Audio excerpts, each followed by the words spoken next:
Okay, welcome back. Peace in the Timetwist. Hello.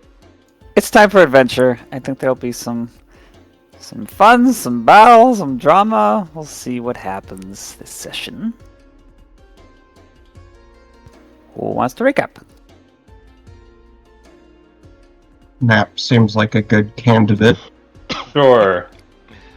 It'll feel like I can deja vu. recap. Last session was a lot of combat. It was pretty straightforward.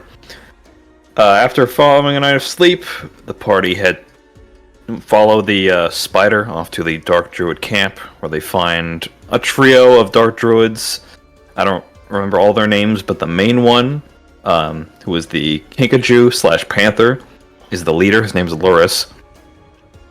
They do He's a fight. The leader of the bunch, we know him well. Finally Exactly. back. We absolutely trashed them. The Scorpion, or I think it was a Scorpion. He doesn't even get a chance to get a turn. And then Luris decides to run, so we chase after him through the forest over the course of several hours, and we managed to catch up to him in a graveyard outside of Arkido.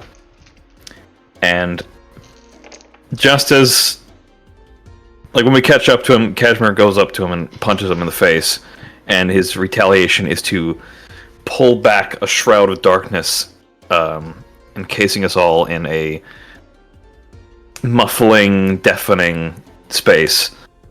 We try and catch him, but to no avail, and we leave off on a cliffhanger where something happens, but we don't exactly catch him. Crim, I believe something reached out and touched Crim. Yeah. Crim got naughty touched. Mm-hmm. That's it.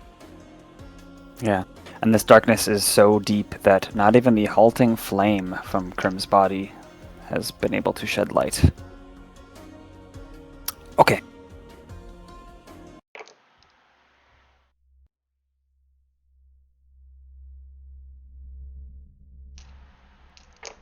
Quiet song.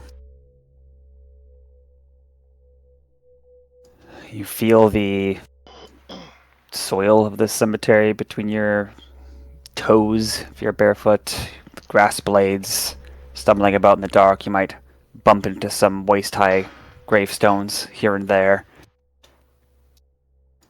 But you can only hear the sound of your own heartbeats, blood racing behind your eardrums. The air tastes bitter, and you can see not even your own snouts or beaks. Crim, you had felt in this moment, as each of you is slinging spells, slashing, doing damage, sometimes finding purchase, but unable to see what is coming of it. Something touched you, Crim, your scales on your left hind leg. And when it does, the burning glow of the halting flame that is engulfing you spreads to that touch, and with a hissing ignition, a large strip of tough bark is revealed to all of you, burning with the same alchemical white light of the lantern that is in Crim, like phosphorus, but 3 times as bright, and the darkness is thrust away. S is standing beside you, Crim, and she's, breathing hard with the same exertion of getting here as you are. Remember, she's an uplifted Dilophosaurus. I would certain she's not on the map. Now she is. Oh, there she is. she material. I love the way that Foundry just like makes them like eerily phase in. Okay, got it now. You were saying? You were going to react or something in character, or no? My reaction was I don't see her on the map. Oh, okay. And you're all, okay. Yeah, Crim looks back in surprise, but then looks back at Luris. That is his focus right now, since he missed that first. Well, no, he hit, but he couldn't grapple. He couldn't get purchase. Mm-hmm. Luris looks just as surprised as you are. He is wounded from spells and slashes, but S is busy feeding more of these like bark strips onto your scales and making a small bonfire on you, just burning brightly, and you're just in this cemetery, surrounded by darkness that is currently pushed away by this bright light. Jeez, And all is S, revealed. Take inspiration, a hero point, resolve, take all of it. Crim seems to understand what's going on, and he's going to play Beacon for a while longer, it seems. And also guard S. So I think his Behemoth feature is going to be dedicated to that. However, nobody near Crim right now has +2, just FYI, because I used my grab attempt on that, so he cannot focus on giving anyone half cover. Just keep that in mind. That's how his thing works.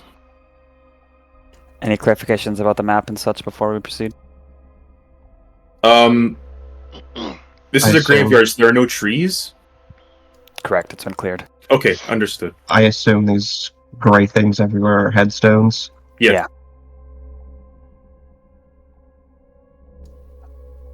Okay, as all is revealed and you're able to reorient, we're still in initiative, and what happens is... Luris is next. Luris, who had looked confident and then surprised, gets down to business.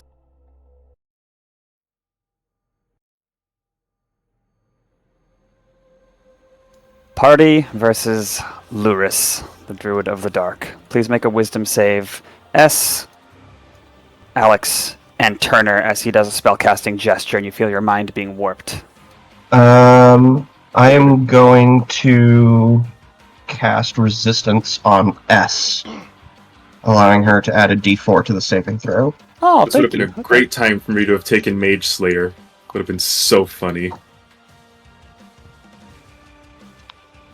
Yeah, +2, give me a good roll to start. 12. Got a D4 on that. Okay, 14 wisdom save. I probably failed.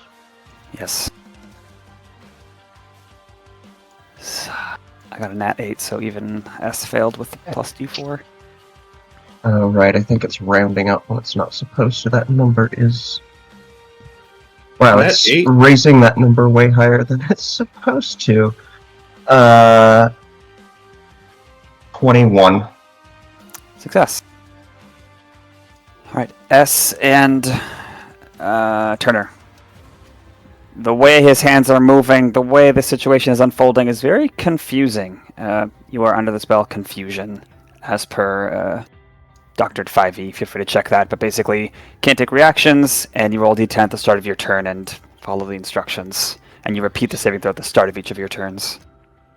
Oh, great, my turn is next. Which means that hypothetically, that means that you have two opportunities to... No, the d10 Not at the start of your turns is to determine your behavior. Oh, for the first... I see what you mean. Yeah, for the first time, yes. Huh, alright. At least that's how it's written. Alright, so Sal, you said you rolled an 8 on the die for us? Yeah, we should look at What? that more. No, that was only for S. Who failed the save.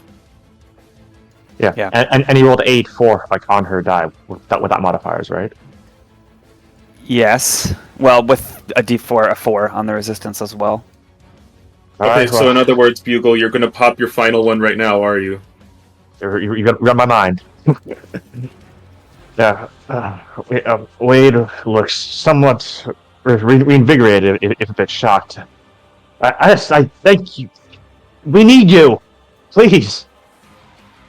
And I roll out a d8. Do you want to roll a tower? Or should I? You can roll. All right. Please don't roll a fucking 1. I swear, I got this. Oh. And your final one helps an NPC. Unless he's a DC 17 or something. Oh, you're in chat. Okay, 5. Yeah, that is a success. She does not look confused. You forced my hand down. But I was going to use it on something bad, so I could like make an argument to you guys. Hey, saving the NPC that's giving us sight is probably the best use case right now. We stand together. As her confusion clears, she looks at you and her face falls, becomes more determined. And then Luris rises just a foot off the ground, and again that shroud like the night sky appears encircling him, and stars twinkle out in a specific constellation that you've not seen before. Pass turn. Alright, D10.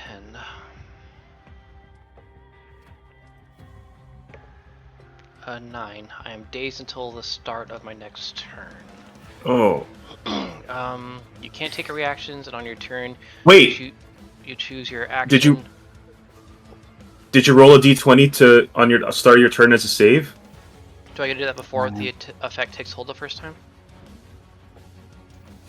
Yeah, they both occur at, quote, the start of each of its turns. Did you, I mean, Doc, is that intended that you get 2 saving throws before you even can be acting on confusion? Maybe it's supposed to be at the end of your turn? I don't remember. I think I intended that because the effect is quite debilitating, but I don't know. Yeah, it's a don't play the game effect, so... At the very least, I did kind of get the best result, because it still does let me make an action at least. But, but I can still make a save. I won't complain about being able to. Yeah, I'll say, fine, you can roll and see if you even have to do the confusion. Yeah. Maybe if we decide we don't like it, we can talk about, hey, maybe it'll be at the end of your turn instead.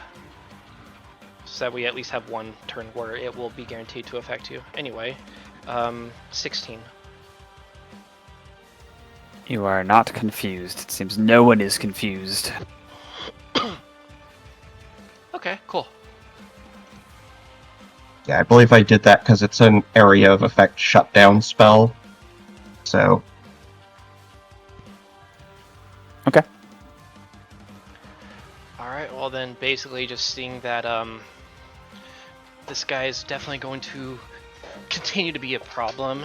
Since I can't use a bonus action, I will use that to cast, well not cast, but to activate my innate sorcery feature. This will give me advantage on any spell attacks, which I am going to use right away to send a chaos bolt at him.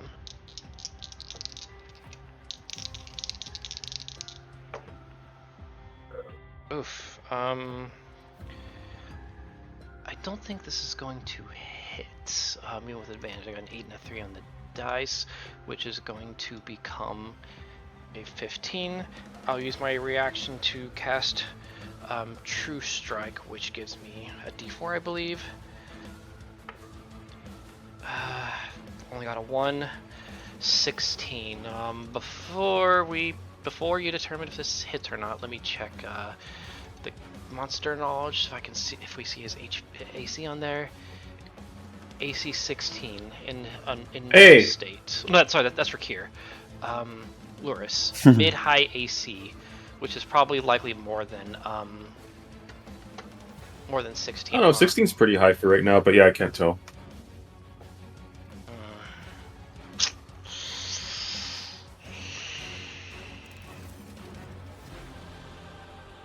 It's a spell. I'm gonna be less risky. Resolve. Okay, 16 on the die. That's gonna hit. 17 plus 7, 24. That'll hit. Okay, and I believe it does 3d8 damage now. I'll roll that in Foundry.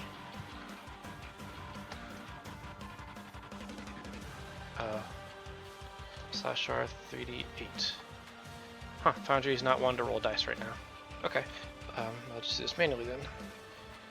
It rolled them on my end. Oh, Yeah, I Yeah, saw it did. them. sorry. You got a 12. Let me refresh. It's not showing up. Foundry's being a butt right now. Okay.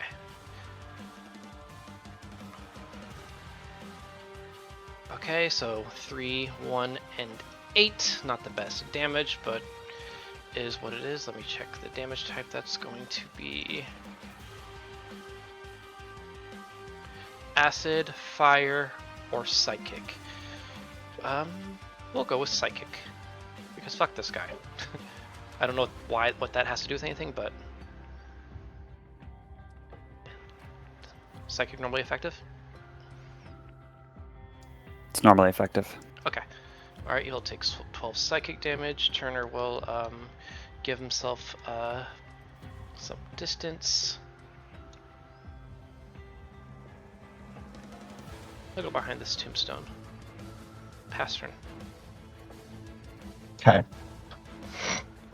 Let me. I'm gonna move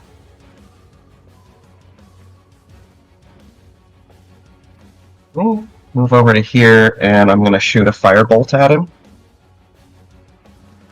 Okay, there's a big headstone between you and him, so I'd say he has... I was under the impression I was trying to move so that I was not obscured by the headstone. Does that work? How tall? I don't know how tall it is. It's like, I think I said waist high. You can get a clear He's shot here. he's floating, isn't he? Oh, that's true. I did say he's floating like 3 feet off the ground. Okay, is quarter cover a thing? No. Okay, no cover then. 1/2 and 3/4 in full. You're thinking of Pathfinder's lesser cover. That is a 19 to hit. Hit.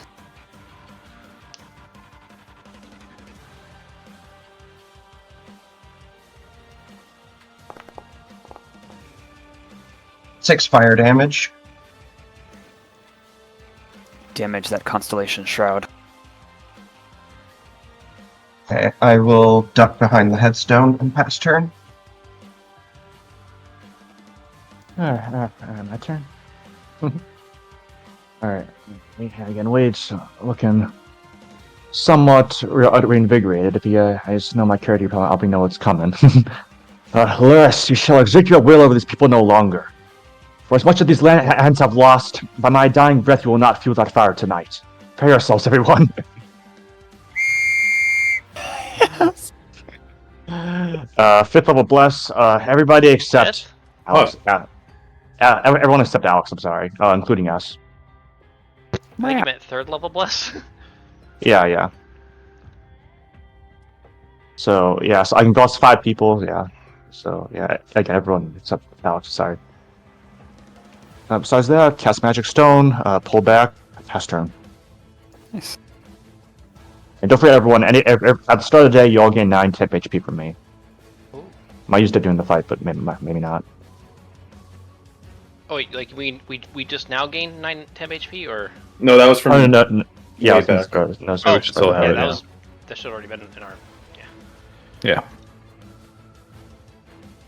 Cashmere. Huh. Well, he's floating above him, 3 feet up. 3 feet up. Still within. I think that's the perfect Yeah. height for crotch punching. Just FYI. Mm-hmm. That is true. It's a weak point.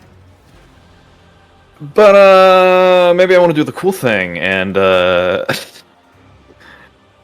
Cashmere is going to jump off the headstone and try and grapple Loris in the air. Very well. I believe that's a to hit now, right? Yes. Which means you benefit from that. So I use strength for this, is that right? No, it's an unarmed strike. Yeah. Oh, okay. I can use my new physical dice. Hello. So, doing unarmed damage, grappling, and shoving are all just an unarmed strike attack roll. Don't forget your D4 as well. Yeah, I thought of monks as great grapplers, but hey, it works.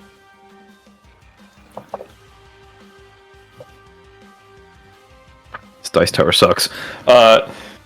15 plus 1 plus 7. Hit. Yeah. Okay. Got the dice So, tower from Temu. It is not too big, so yeah, you grab him. Alright. So now they're both up in the air. Cashmere presumably just has his arm around his neck, or... Yeah. Okay. He's got a small coat of fur peeking out of his dark, strange leathers that he's wearing. I'm gonna really appreciate if you stop moving right now. And Cashmere will punch him in the neck with his other hand. He's in the middle of saying, "I will move entire society." That's another 15. Everyone Throat has a chop. plan until they get punched in the face. Oh, and I gotta roll another d4. Keeps getting stuck. 19 plus 7. 26. Mm-hmm. You're on high today. Now damage. Fucking 1d6 plus 4. Max damage. 10 damage. Oh, Jesus. I concentrate. Not that I... Okay, well, I nat 20'd the concentration on nothing. 10 damage. Do I get another attack that? Oh yeah, I do. Monk life. If you're using flurry Yeah. of blows, yeah, I think. Or Well, no, Has he- extra attack now. oh, okay. Yeah.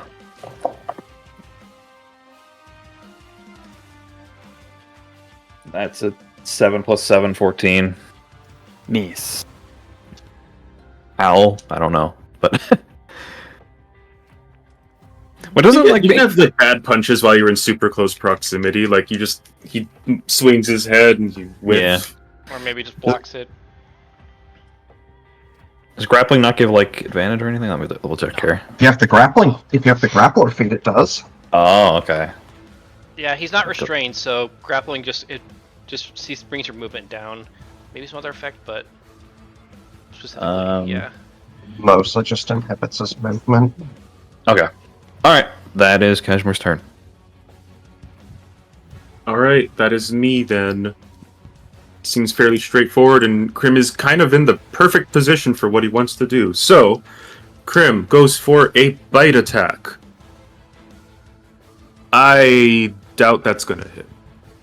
Oh wait, I'm blessed. Bless your heart. I still don't think that's gonna be enough. No, yeah, 14 will miss. Then Crim goes for a claw strike. Alright, that, I don't even need to roll the bless on that one. That hits 16 on the die, plus various bonuses. For damage of 9 slashing. Slashing. Okay, yep, it's effective.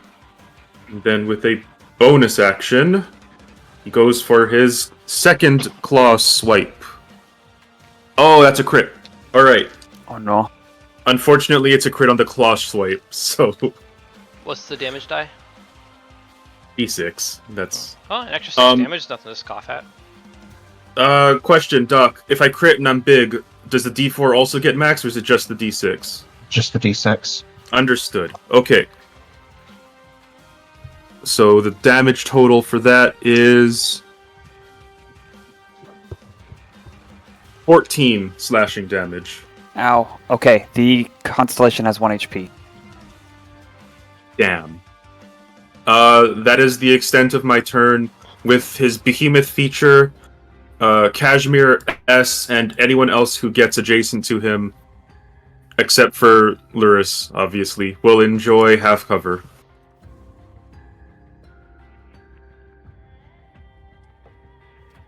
Cool. It is now S's turn. Goes over here, readying her... She carries multiple types of bows on her person, which is perhaps fitting for a bowyer. And now she has a long bow. Not that she needs a long bow. She seems to fixate on him, and the air sort of shimmers between her and him as she marks him, and then shoots him twice with her blessed shots. I like to imagine the shots going like, since like Cashmere's right between them, it just goes like right between his 2 ears.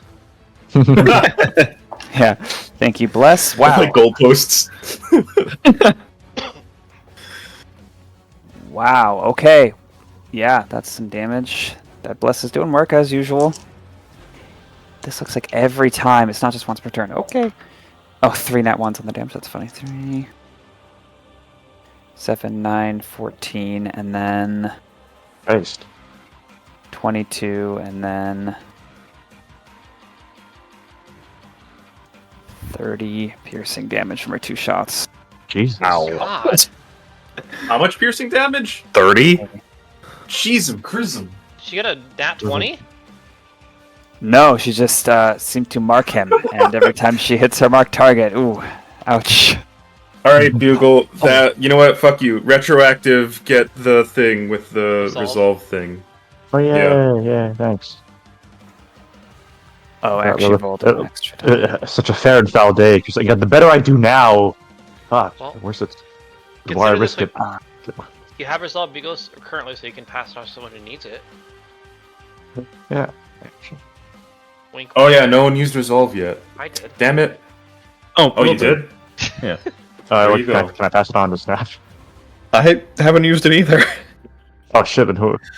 This is the common problem with early session. I just said I did Bugle. Yeah, give it to Will. Oh yeah. I'll give it to you then. Okay.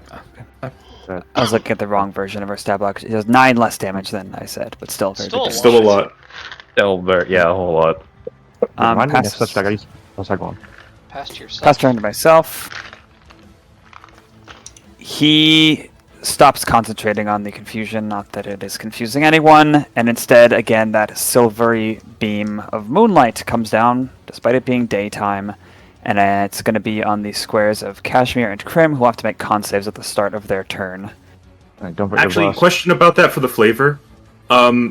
The light illuminated things, but did it go far enough to the sky that we can actually see daylight, or is it like it's just like this bubble of light and it's just dark up? You're right, yeah, it's that. You're like Okay, this understood. globe of like whirling darkness. It's very cinematic, you know. It's very Yeah. cool. Oh yeah, like the final boss of Pac-Man World 2. Yeah, that's where I got the inspiration. Sorry. Oh, spoilers for Pac-Man World 2, by the way. Oh yeah, this 20-year-old game. Why not? I'll draw that circle in a second. He is grappled. He can't move. And with an exertion that tells of this is probably the last time he can do this, a new and final constellation appears that looks similar to one you've seen before. And when it was lit, those bolts of light he was shooting were particularly bright. Oh, that's gonna hurt. Yeah, He because gets I can't to defend you guys make a s- anymore. He gets to make a save to try to escape the grapple. Oh, okay. Thank you. Yep. I got a nat 19, so I'm sure that's good. Yeah. Pretty much. He is gonna, he's not gonna move right now anyway. It's at the end of his turn, right? So that Yeah, it's wouldn't at the have... end of his turn. Yeah. Yeah, he had no opportunity to move. It's just... Got it. Turner. Okay. Sadly, no like really debilitating spells at first level. Not that I have a whole lot of this anyway, mind you. So, does anyone plan to do anything against him that would require like any type of a save effect? It wouldn't really be helpful. Never mind. What about you, Doc? Anything that you do that would require a save? Not Or anything Beagle? super powerful. Mm-hmm. Okay. Because like I can cast Mind Sliver, but If you do that, I could try to grapple him again if Cashmere can't. well, it's an attack, so it's not a save. It doesn't lower What? AC. No, I'm sorry. My Behemoth grapple is a save. Oh, okay. All right. Well, EC's go- only 14 though, so... okay. I'll go ahead for my my action. I won't blow my last spell just yet. I'll go ahead and just cast a Sorceress Burst on him with advantage plus bless. That's going to be yes to hit with an 18 on the die. Okay. And 1d8 of damage. Or wait, is it 2d8 now since we're level 5? Probably. Yes. Cool. Okay. 7 plus 6, take 13. We'll go with fire damage. Fully effective? Yeah. Okay, and as my bonus action, I will expend a hero point to use Quicken Spell to cast Mind Sliver on him. I believe that will be an intelligence save for him. I haven't used this one in combat yet. Please make an intelligence Yes. save. Mind Sliver isn't it to say. He seems like a smart man, perhaps proficient in these saves. 22. Okay, Oof. he saves. Alright, good to know that. Okay, I will maintain my position. Actually, what's the distance on Mind Sliver to see if I would have had to have gotten closer? 60 feet? Nope, I would have been close enough. Okay, I'll just maintain my position here past turn. Okay. I'm going to move to here to get a bit of a clear spot between those headstones, and I'll shoot another firebolt at him. Okay. That is going to miss. That's an 11. I will So. return back to cover and pass turn. Fair enough. And my turn. Wade. Yeah, Wade does something similar. Takes cover behind one of the nearby gravestones in a awkward video game-like fashion. Would probably have his head still sticking out, but hey, it works. And seeing us fucking wrecking house, you decide to be also gives a little pensive sigh. Resourcefulness and skill. He never stood a chance, did we? Then he pulls out a magic stone and takes a shot. 20 plus 7 plus. Is a slingshot, a sling? What do you do? It's like a little like slingshot, like pistol. Like Okay. Sweet. He's got like a little holster like across his side that he draws it from. Anyway, That reminds me of some modern item. I just can't think of it though. and don't worry, Tal. We debated this in Yeah. for the campaign. We did. Wow. All right, 18 hits. Nice, yeah. Dang it. And bless is helping. Concentrate. Do you have to make a concentrate with my attack that hit? Yeah, I saved. Oh Good Jesus! roll. Fuck. Oh. That's. Yeah, that's 12 force damage. Christ. Does Wow. does the damage for that scale up at level 5 for you? No, it's based off of just attacks. Yeah, it's if I get extra attack at next level, it'll scale. Gotcha. I can do it. So I have to make a DC 10 con save. Okay. Yeah, I barely succeed. nice. All right, and then he tries to stay in cover and pass like on this grave right here and pass turn. All right. Cashmere, he will have to do a Constitution saving throw first. With a D4. Yes, with a D4.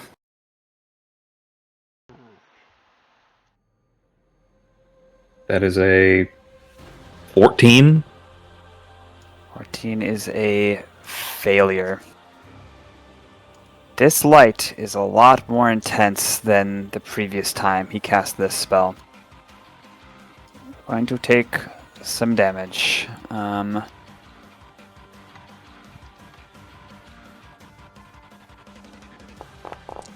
Oh god. Okay. 22 radiant. Okay. Oh, What? that's a lot.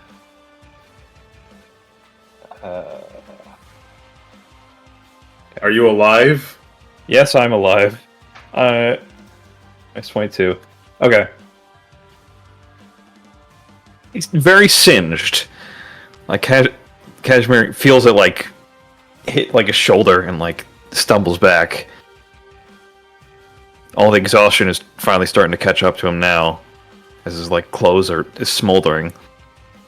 But he doesn't back down. He stands back up and jumps over to back up on the gravestone. Are you releasing your grapple to do this stuff or not? He was already released. Grapple.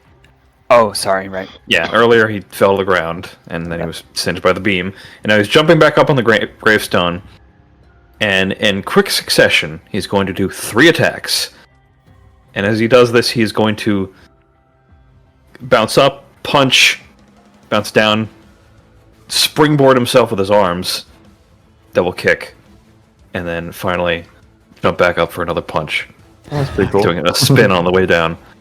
Getting Cashmere's neutral aerial. Yeah. No, that's just like when in Thousand Year Door, you're just doing stylish at that point. If you'll allow it, I guess both Tau and Snap, Turner will kind of yell at Cash, "Push Crim out of there!" And you're free to ignore that if you want, or I don't even know if you're allowed to do that. He's probably too big, honestly. Shove an ally. Oh shit! Well, it's only one size. It's greater than one size, right? And you can't be shoved. figure. I'll give you turn of resolve for the idea at any rate. Does anybody not have resolve currently? Alright. Oh well. Alright. We need to start using ours more. We're doing good. Yeah, I used mine. That is a good idea, though. Okay, so wait, hold on. Back up for a second. If target is no more than one size larger than you, it is pushed 5 feet. Directly away from him. So, I mean, there is a gravestone right there, so Cashmere would have to, like, push him into it, so I don't think that works either way. You have movement. Well, that is true. Sure, I'll try. That's just another unarmed strike, right? Yeah, it would eat up one of your unarmed strikes. Okay. Here, I'll roll for that. Roll on Crim. That is a 29. That'll hit. Damn. Okay. Cashmere will push him 5 feet towards Luris. So right here, this direction. Hang on. He's got this. Shift button. I guess that's technically would be this. Okay. Yeah. So it's one of his unarmed strikes. Then he'll jump on the gravestone and do his little acrobatic bit. Sweet. I hope I die. My gravestone gets used by a monk who pulls acrobatic shit.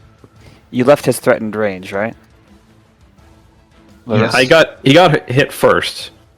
Crim, he pushed Crim out of there, so now Crim is out of the range. But what he's saying is you had to leave his range to provoke an attack of opportunity.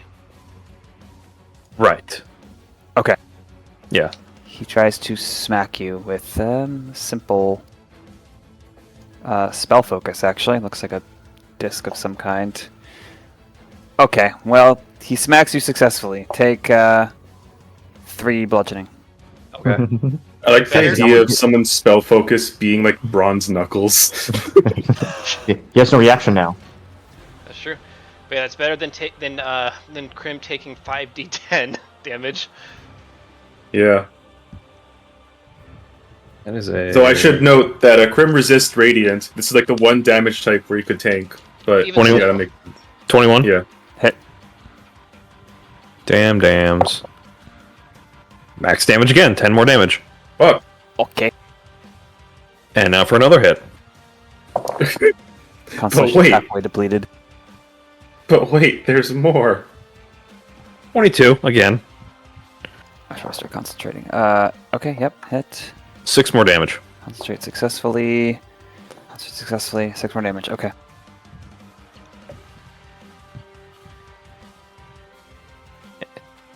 And as he's bouncing up and down, hitting him, Cashmere is yelling, "How about you come down from there?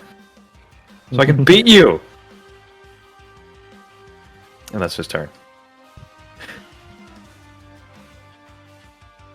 So, Crim, Alright. I think this is... The Moonbeam's still occupying a tile that you're in. Is it? Oh yeah. Oh yeah, halfway. Yeah. Jeez, how is it able to occupy that much? It was usually only able to occupy like a square before. It's a 5-foot radius that's centered on that point. Which means Yeah, 3 tiles it's- are, and It's the size of a large creature. Oh.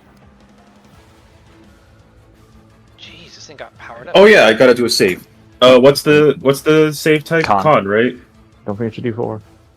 Do the burning flames hurt you or not? Well, I they think it's hurt a him. save The or question is how much. Yeah. Do you take half or a quarter? All right. Our beefy dragon has a save of no, yeah, that's a save. 18 on the die plus 6, Okay. and I didn't even include bless. Alright, you are dealt this much radiant. So you take 7. Hang on, I'm tabs. Yeah. 31. That's a good roll. Yeah, 7. Good roll. Okay. Jesus. Yeah. How do you only take 7? Because he has Because- resistance and he saved. Oh, I see. Radiant is the he's a light dragon. He resists radiant. Yeah. It's in his name. Crimson Lightwing. All right. So we resist fire? Crim shouts in surprise and pain, like, "Oh, sunburn!" And then he goes for a bite of... I'll take my bless on that one. 23. Mm-hmm. Which is a d12. And a d4. Dealing... What number is that? Ooh, nice. 17 piercing damage. Ow. You cut through and bite him properly. And the moonbeam fades. Unfortunately, he didn't only had 5 HP from the last fight, so that downs him.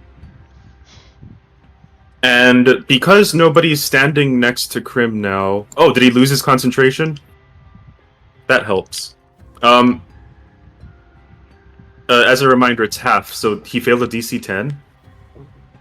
Yeah. Oh, okay. He had to make numerous saves, so it was about time, That's true. You gotta hit a 1 eventually. Because no one's standing next to Crim anymore, and also Cashmere... No, Cashmere's in trouble.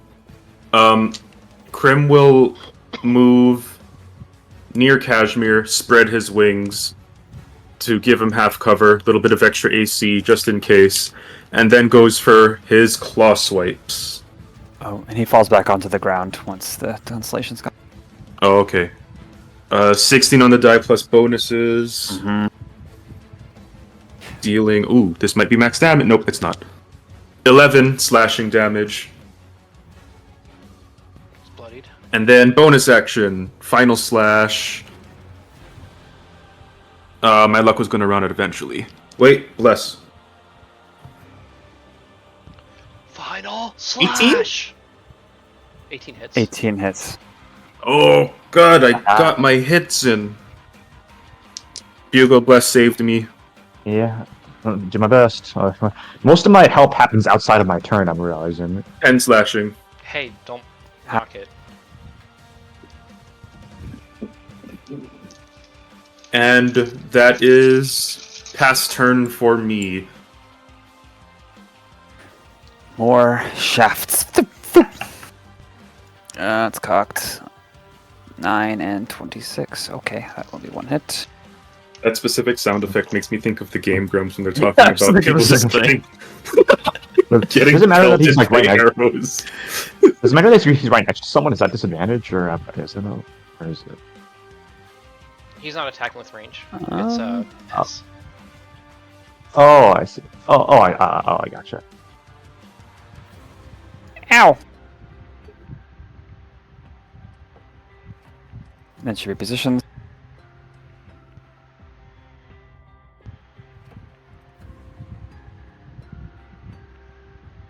And on his turn, he is bloodied and has been for a little while, breathing hard, baring his fangs. Oh, he was going to do one thing, but now he's not looking good. His awesome constellation is gone. Poor thing. I know. no, what will he do? Oh no, he's out of the starry form. Okay. He will nonetheless go hostile and try for the 3rd time this day, or 2 days, to fling a bolt of light like a small star at Cashmere. From Waiting point blank he range? goes to try to prevent it, but he seems kind of out of it. He's a little exhausted. Does he have disadvantage if it's at point blank range? Move. Right, looking at the map, yes, he would. Let's see how much health. Does he have the ability to provoke or to disengage? It is a range spell attack. He would if he had any more monk points left. Not you, Oh. Luris. You know what? Sorry, no. He'll heal himself and run to disengage. And by disengage, okay. Alright, you guys gotta make your attacks. very powerful cure wounds. Jesus Christ! God damn, Tal! It's what he was casting before the fight. Well, What is this guy? he is a single enemy boss, so Oh my god. If one of us had like that cantrip that prevents healing. Oh, that'd be a shutdown. Plus his modifier. Okay, and he provokes. He provokes? Yeah, he didn't I thought he Okay. disengaged. Nope. I'll clarify. He's misspoke. not actually Oh, engaged. I see. If that's the case, I'll take that opportunity. Yeah, go ahead. Oh, Both you can. no. That's a miss. Bless isn't going to save me from that one. Can I do one? Yeah, you both can. Yeah, anyone who he leaves the attack range of and has a reaction. That is a nat 20. Fuck yeah. Fuck. Oh, Jesus.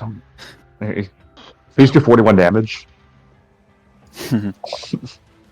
That is max damage, so that is 2 sixes plus 4. 16. 16. Oof. Christ. he's back to bloodied, and as a Kinkajou, let me recalculate the distance here. He kind of uses the gravestones to go an extra 5 feet in his total movement, as if he's going along the branches in a rainforest. 5, 10, 15, 20, 25, 30, 35. Pass turn. Oh, actually, bonus action. Healing word himself at 4th level. Pass turn. Jesus, that's so. God, that'd be like what 84? Wait, he could do 2 heals at the same turn? Yeah, Well, yeah, it's cure wounds and healing word. Dr. 5e changes the way that leveled spells work. Oh. You just Yeah, can't use understood. you can't use quicken spell to do 2 spells. Leveled spells. Oh, so it's just Quicken Spell that has that restriction now. Okay. You can't do 2, action spells in a turn. Well, that undid most of the damage, or all of the damage I did. Well, Don't worry, you undid his spell slots. Whenever a Yeah. boss heals, just treat it as an extra health bar. It'll make you feel less shitty. Alright, Turner will float a bit so he can, so these annoying tombstones will get out of his way, and I'll still withhold on using any spells because I might need shield. So I'll just go ahead and just sling some cantrips at him. We'll start off with another Sorcerer's Burst. Yes to hit, 16 plus whatever Okay. things. Yeet. Please take that much fire. Quickened another fire. I can do Sorcerer's Burst, or I can do Toll the Dead, which will do much more damage, but it will also have less of a chance of hitting him. You think this guy has good Wisdom saves? Didn't we do it? He's a Didn't we do a druid, specific check on that? He is a Druid Han. Oh yeah, he's also a druid. No, yeah, he's got good wisdom. Yeah, we'll just stick with Sorcerer's Burst. Nat 20! Nat 20! Oh no. About time we start getting these. So basically, this will become 3d8 plus 8. Yeah. Oh, Because, doesn't the net crit make one of them max? Not for spells, no. Okay, so 48, got it. oh. Oh, so it's only for melee, not weapons. melee, but physical attacks Hmm. with the Okay. attack action, And not the it is magic what it is. attack action. Okay, and doesn't something happen if I get an 8?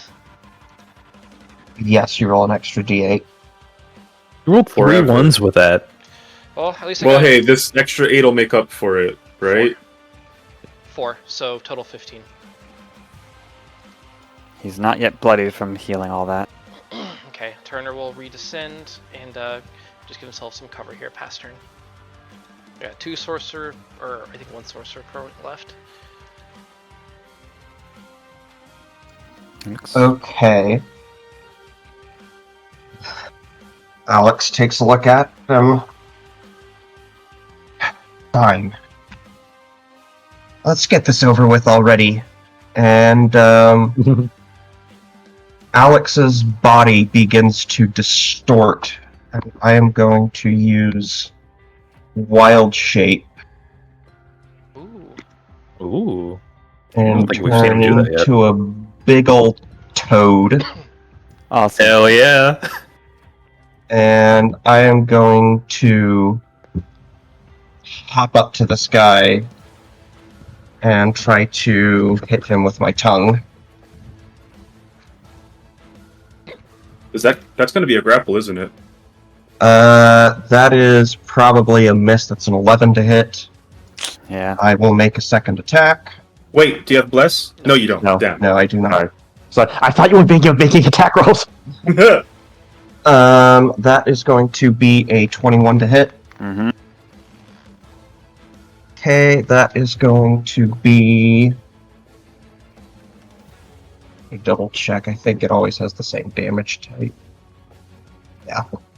That is going to be 9 piercing damage. Don't ask me how.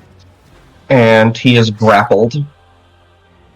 Oh, Piercing damage? and his ability. Oh, piercing. It's Never mind. listed in the stat block as a bite. Okay, interesting. Alright. And that will be my turn. I should note my size has not changed. I am still a medium creature. Oh, Giant toad, medium. Yeah, that makes Well, sense. Because big toads are usually big for a toad. Yeah. Oh no! My turn. Alright, it's too complicated. Wade picks out from cover. He does a quick dash and slides across the mud into a new set of cover for like a FPS character, and then he peeks out. Gets ready for another shot. It's like you're playing Blacklist. Yeah. 7 plus 1d4. I'm gonna resolve that. So give me a sec. Plus 7 plus 1d4. Come on, Foundry, don't fuck me over. I don't think you resolved the bless. Oh shit. 5. It's alright, I can tell. You rolled a 16 Gotcha. Alright. in total. Alright. Does that hit? 19 hits. No, 16. Oh, He accidentally 16 rerolled the misses. bless too. Yeah, just tell me your final result, please. 16. Miss. Curses!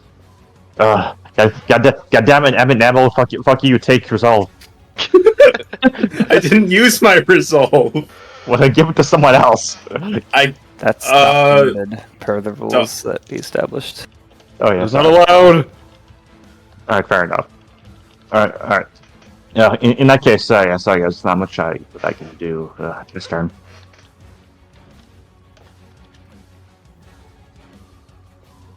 Just make some more magic stones. And Cash. Alright. Cashmere will... Yeah, how far is he away from me? 35 feet. Oh. You're good. That is most of his movement. He will dash right to the other side of him and say, "You're not getting away this time." And while Alex hasn't grappled, Cashmere will punch him 3 times square in the back. Oh. I call He's this move attacked the spine 50 breaker. times. Kitty punch, and pause. Oh yeah, that too. 27 for 1. Another 27 for 2. Oh my I'm god. beginning to wonder if I'm going to win this combat. Well, you had all the healing spells at your disposal. 28 Yeah, but he had for to the waste third people. one. Yep. 2 27s. 128. Here comes the damage. 10. How do you even roll that high? 5. So, He has bless, so Oh yeah. 19 in total. Wait, Ow. no. Wait. No. Sorry. 24 in total. 5 extra damage, though. 5 extra. Wait. Bro. 3 in total. This is why I used damage, Tal. Okay, I just gave 5 extra. What do I do now? minus 4 1. damage. It's just 4 total extra. Okay. Yeah, you 4 heal total 1. damage. You're good. He's like, oh, did that break my rib? Not quite, okay. yeah, pops back into place. Oh, okay, that's better. Oh, the extra I don't punch feel- popped it back into place. This is why I use Foundry. I'm not good with math. It's a lot of numbers quickly. This is why when I have to roll multiple, I just use the macros. Okay, And that Was is that your Cashmere's turn? turn. Yes, that was his turn. okay. All right, now go break his other rib. Yeah, about that. Uh-oh.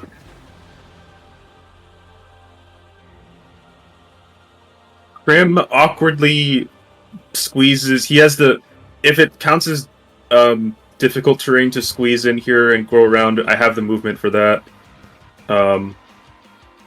As he squeezes around, kind of trying not to desecrate this gravesite, as he's like, "I'm sorry" to the dead, as he goes for another bite attack. Yeah. I don't think there's rules for squeezing, is there? I They think. took him out of the official rules. Fuck. All right. Yeah. Well, Okay, You're for on now top I'll of the just say tombstone. disadvantage, because you don't have the room to bring yourself to bear. You're effectively occupying a wall space. Okay, I will negate that disadvantage. oh. Well, actually, I mean, I could literally just. I have 3 uses of this ability if you want to take it. So No, I'm good because I'm going to be attacking multiple times. Uh-huh. I have the movement to do this instead. okay. What's your path? Because it would be difficult terrain, I think, to squeeze past him.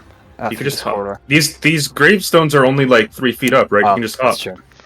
You're good at jumping. I forgot. Yeah. I believe that. Yeah, that's correct. All right. Anyway, bite attack. Oh, All right. Good roll. Yeah, that's a yes to hit. It was a 15 on the die plus bless plus bonuses. That was good. Yeah, you For a definitely couldn't get lower than 18 there. For a total of hit damage, though. 9 piercing damage. is it Death's And Door? then Got this. What? Death's Door. Death's Door. Are these lethal attacks?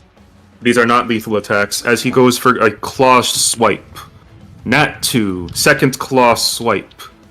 Fuck. You have resolve. 4.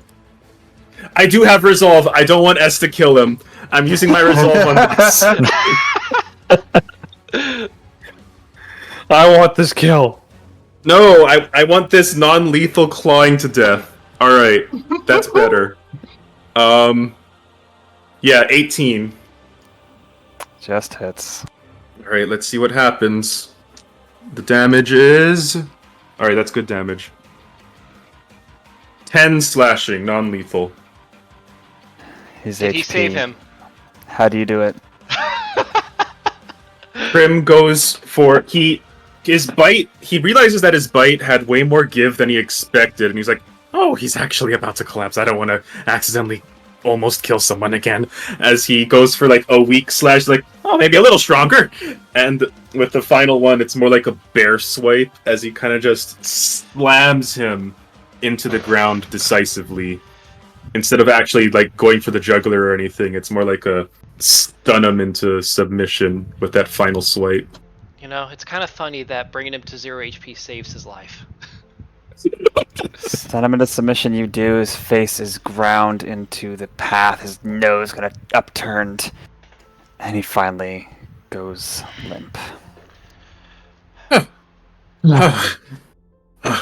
Crim quickly turns his head away for some reason. And that's it. Alex releases his grip and returns to his true form. Just kind of shudders a little bit as he does so. Keep doing Everyone's that. all right.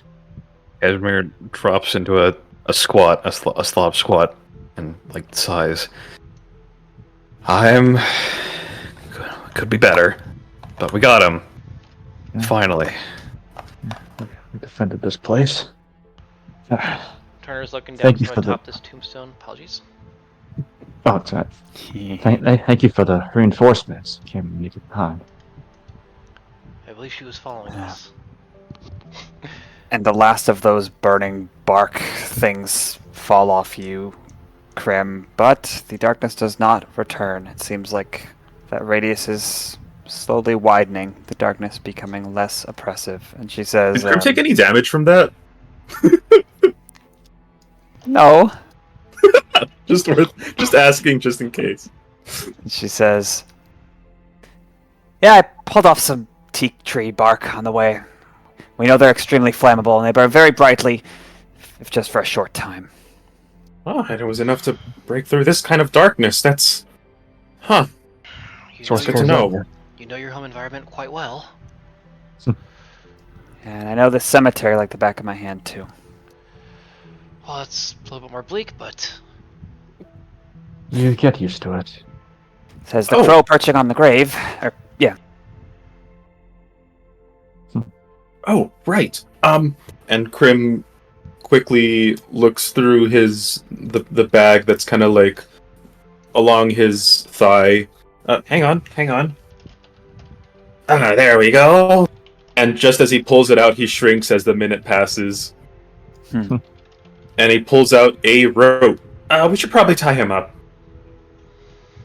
Yeah. That serve us well. Like a good idea. Make sure to take his focus away as well. Oh, I remember having one of those. It burned up. Your own skills the focus. The question remains where we go from here. Cashmere will snatch up the focus right off his neck. Assuming that's where it is. No, he has a staff, doesn't he? No, it's a Or glass something you could hit disc. with. Yeah, it's now next to his limp hand paw. Cringe. Sorry. Hand paw. Gotta get used to it, Hal. Cashmere will snatch it. Whoever is the leader of tying him up, presumably around a grave, please make a sleight of hand check or a relevant tool check. I was under the impression that we were just gonna like tie his arms up and maybe his legs, and not like to a grave, because we're gonna be probably carrying him places. We're not just gonna fucking leave him at a graveyard. Okay. I am to Crim, it'd be funny. Cashmere's good at sleight of hand if I need to do that. You're probably the best one here. Yeah. Alright. How about we tie him to Crim? Oh, That sound? oh, I'm good at that. Yeah, you can carry him around. Oh, So we don't lose him. Wait, shit. Oh, I just checked my inventory. I got manacles. Fuck yeah. Did you seriously bring? Why do you? Okay, fair. Makes sense. You're that. Yeah. Okay. They're like 1 gold and this is... Rolled a 19, by the way. Really? What'd you roll? 19. Go ahead, I will. Oh, fuck. Saying, we can't fault him for being prepared, I suppose. You never know when you need POWs, as they say. But, alright, these should help. Take them. You said 19? Yes. Okay. Tie him up. He will be kind of like on Crim's back, like on his back, staring at the sky, I guess. In terms of how he's tied. Hold on. Where are you planning on taking him? We could talk to him right here. We could settle this right here. And what's a more fitting place? Fair enough. Well, I was trying not to kill him. Yeah, if you don't mind me asking us, I believe if I were to wager, you think you deserve an arrow to the throat. At least I wouldn't exactly disagree. Well, But what has he done? More than arrows to a throat. Around here, we do eye for an eye. Oh, is that the law of the land here? I don't have exactly. two of those. I don't exactly disagree with you, S, but you all people should know what someone with loss and purpose and desire to defend what is theirs can do. And hope they'll not stop. Once we martyr him right here. Look, I just don't want him to run away again. That's all I ask. Well, he was your, not kill, just as much as mine. I owe you. But be careful, who knows what he can do, even if he doesn't have his thingamajig to cast spells. You saw what he did with the dark. You gonna risk that? For that trick you did in the dark, I think we'll call us even. I'd be content with that. Well, that's true. We don't really know what he's capable of even without that focus. In fact, now that I think about it, Crim thinks back. Did he seem to be using his focus whatsoever when initially casting that Great Darkness? From what I recall, he just used his hand and clawed it from the ether. No focus necessary. Indeed. I have some of my powers that I can use without one. Oh, Perhaps- good. Well, Maybe for so good much for that. Maybe for good measure, Wade, get those manacles on his hands. Yeah, can do. Yeah, like police officer, he just kind of ritualistically just slaps it on behind him. Now we just gotta hope there's nothing that he can only cast verbally. Well, we could gag him, but that wouldn't make it a really conversation. At that point, we might as well just dig a hole. Between all this jostling and now the straw that breaks the camel's back is this manacling, the loud clicking. He begins to stir. He's like on your back, Crim, staring up at the sky that he despises so much. And just groans, looking around at you all. Oh, he's awake. Well, Crim kind of awkwardly... He goes into, like, a semi-laying position. Like, you know how a lion would lay down? Yeah. He does that so that he can at least kind of have it be in a conversational position. That's so funny. He's like tied up in like a diagonal. hanging on. Exactly. At least it's not to the sky. Hello. We didn't kill you. We would like to talk now, if that's okay with you. Crim turns his head back, craning his neck real far to get a look at him.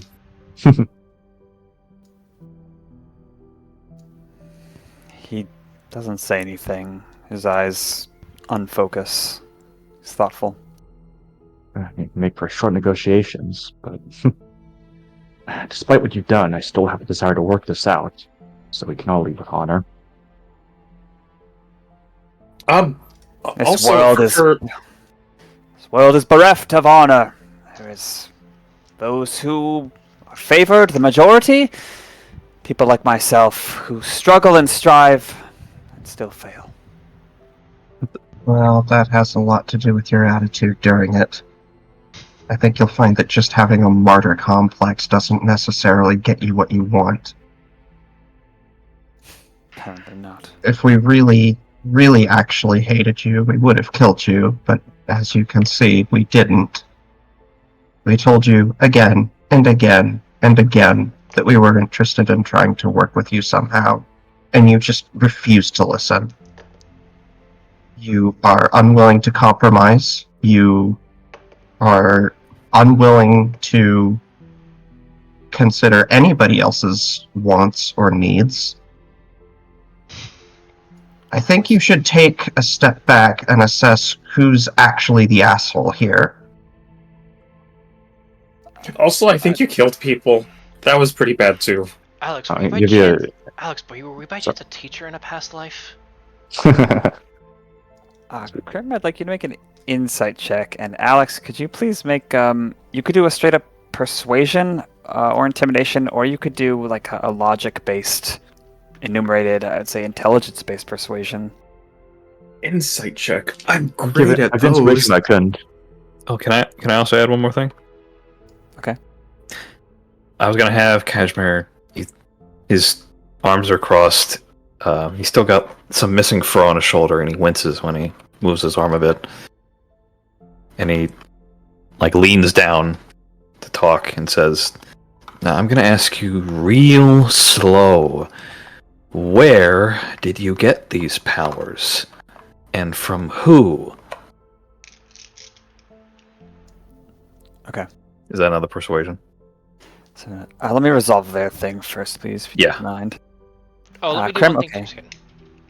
Crim, you gain no additional insight. Alex. Yeah. This gets to him in a way that sheer force of personality in your previous conversations hadn't. Although I know that wasn't exactly what you were doing in previous conversations, Alex. And he does wince. It seems he's capable of shame. He wriggles uncomfortably in his bounds as Crim starts questioning him. Allow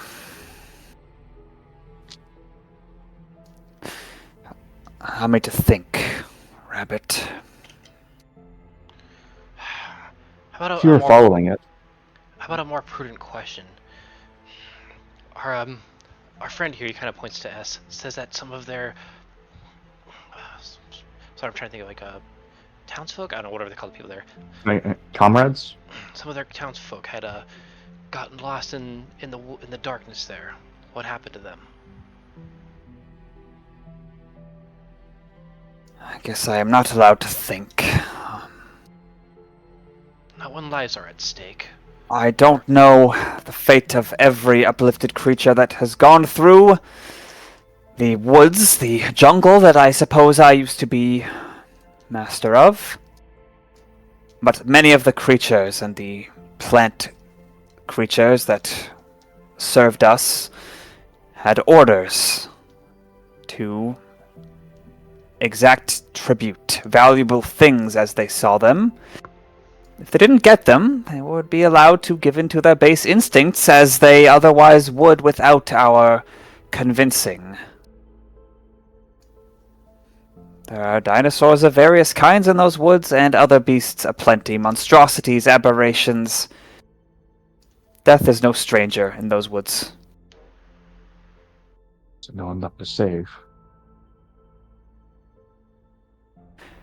But no, I rack my mind, I do not have a memory of an event, a moment where I suddenly came into these powers. I recall my life at Sunflag. I recall one day being capable of this and knowing how it worked, and deciding to leave when my beliefs, my propaganda as they called it, was considered too far even for Sunflag.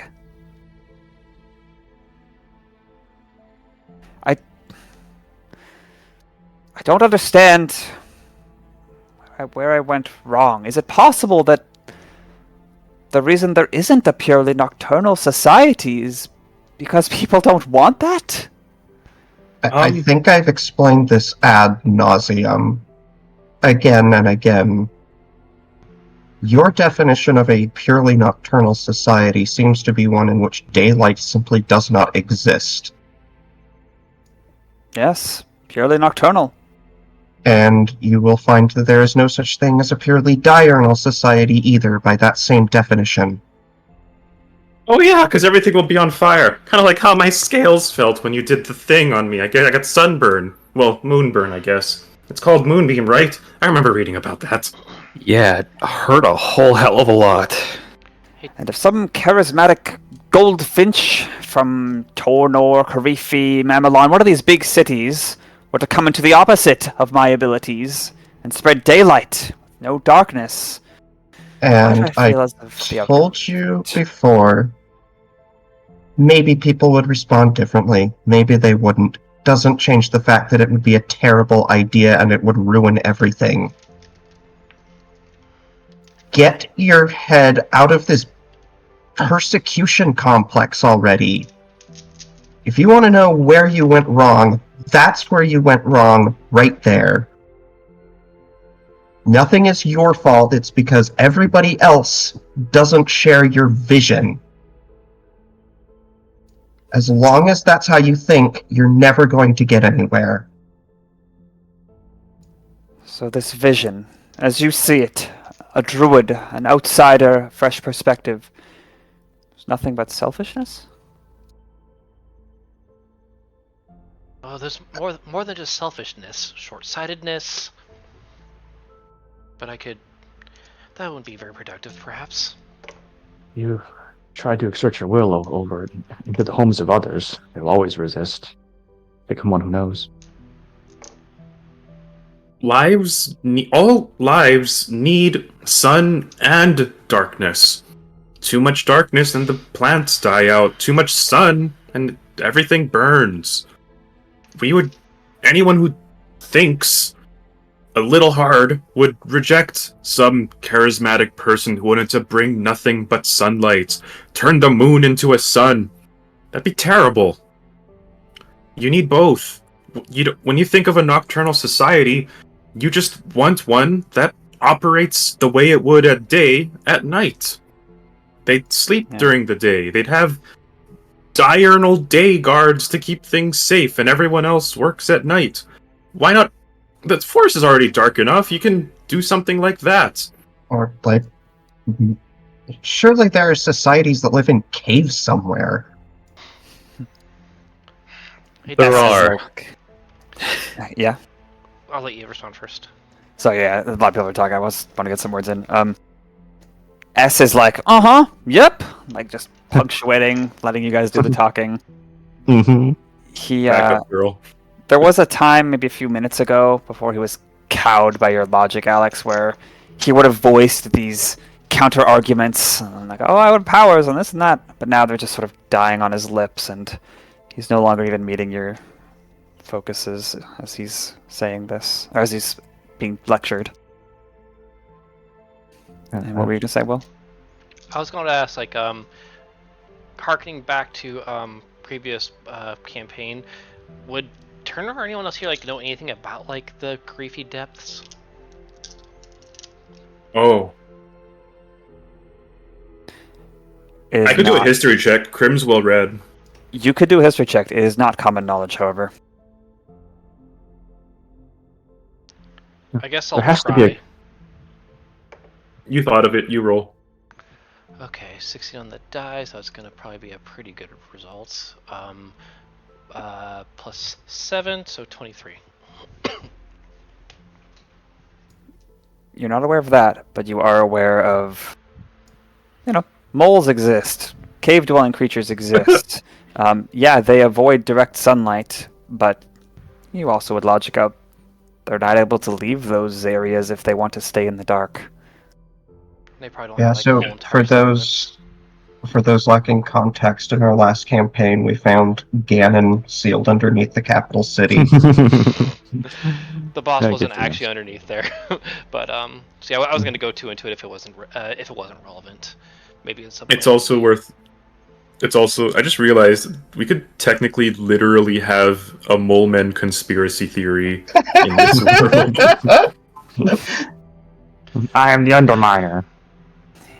He looks more and more shameful. You can tell he's just questioning himself now. He keeps mouthing the words persecution complex. Until finally he says, I'm sorry. There has to be And a corner of the world where this can still work. Wait, I think I know what's coming. Crim, you feel an impulse as his body convulses, and ejected from his chest is a twinkling mote of light that hovers between all of you. There it is. Guys, we're gonna take a step back. And despite its twinkling, delicate presence, there's still like a convulsion from Luris, from like the back force of this, and he looks up at the light, puzzled. Even now, Yeah, there it is. those swirling shadows are not yet fully dispelled, but they're slowly retreating. You're like in this little pocket of privacy, just you all and S. And I want to take a moment before we dive back into the RP, some out-of-game stuff here. Whether or not, two things. Whether or not you think this in universe, any person who were to gain whatever this is not a permanent selection. Mm. And second of all, I would like to give a brief overview of what this does for metagame planning purposes. Is that acceptable and desirable? Yes. Maybe we can take Yeah. a break Not after that. permanent. That's interesting. Yeah, we can take a break after this. This gives you the power to stop time. No, just kidding. Zawarudo, 9th level spell. Let's Well, go. The way that Turner's the flavor for it is that he kind of like gets like a little vision of the future, so there's still some time stuff incorporated into that. So curious to see how this will mesh with Loris's power. This, housed in an uplifted creature, gives power over a specific time of day, and allows you as a bonus action to choose an area that becomes that time of day, which might cause blindness, and also can be used for hiding and stealth, and I'm sure many shenanigans. It is, as you might expect, not, for whatever reason, as dramatically powerful as what you just saw, so don't expect like long-term or huge area. That's roughly what it does. I want to play Sea of Stars, the video games. Yes. Yes. Thank you. I was about to say. Yeah. Hey, we got the Solstice Amulet. That's a great fucking game. All Oh, hey, things now we can kill dwellers. all things considered, flavor-wise, for this entire RP thing, I could see this going to Alex or Wade. Wade, thank you. Yeah, I was thinking the Or same Wade thing. for their involvement. But the ability to control time of day, which is a light-based thing, could also match Crim, but I don't mind either way. If any of you guys feel particularly attached to this, I'm fine without it. I don't know what the opportunity cost is of using this action-wise is, but broad strokes, it fits Crim's light-based theming, but otherwise, if Alex or Wade feel that they could make use of this more, by all means. That's my 2 cents on it. You guys can I'd vote either of you guys too, I think. Maybe just, you're right, for roleplay, I think Alex just, like, put in the work and convincing, but if he's being better for, like, meta reasons, I'm fine to not have this. Yeah, I was thinking the same thing. It's like either Wade or Alex for RP reasons, or mechanically speaking, Crim. Well, guys, Well, more Turner flavorly speaking. I don't know mechanically if Crim would make use of this too much. Turner has a watch. He can. I'm just kidding. Cashmere does not want this, so yeah. Can you imagine we just keep loading it all onto Turner just to see what kind of time monster he becomes? It's. I swear to God, I did not pick Clockwork Sorcerer knowing that this campaign was going to be very. That's right. I'll say as a side note, I tried to have a theme with Raid of, like, regrets. So I figured if there's presumably at some date a power that lets you change the past, I want to be the one to have it. So I'm fine with forwarding this one. That would be a huge thing to have to implement. But anyway, it's been done before. Fuck, you're right. But anyway, in terms of what everyone had said, I guess the decision would then fall onto you, Doc. I leave the choice entirely up to you. I think it does feel kind of appropriate for Alex to get this, to be honest. Yeah. I'm sorry, did you say appropriate or inappropriate? Appropriate. Thought so. Alright, go for it. Got my blessing. And good to me. mine. Yeah. My axe! Yeah. Alex, you have my blessing. Wow. Terrible. Okay, so back in the scene, you all seem to react knowingly, unlike Luris and S, who study this phenomenon. Crim looks back like, what's happening? I think is he dying? No, Crim, we've seen this before. Oh, this thing. I can't. That tortoise I'm is still stuck. alive. Well, unless they executed him, but that's beside the point. We know how it sticks with you. I'm starting to notice a pattern. These powers didn't seem to be really much of anything like the powers Inchu had. Mhm. Take a couple cautious steps forward. An old adage I recall: the best folks to have power are the ones who never wanted it. Isn't that right, Alex? Definitely. You want it? Cashmere asks Alex. Well, there's not necessarily anything inherently wrong with wanting power, but wanting to use it responsibly. If that is what I think it is, the burden is not light. Yeah, it's dark. the burden is light. I'm sorry, Tal.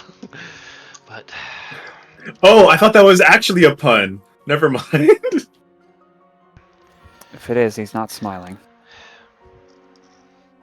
Crim will glance at the others and say, "Well, I don't really know what I do with that, but if it's another time-based thing, it's been making everything dark, and this guy's been obsessed with night and day. I think it would probably give someone the same kind of power.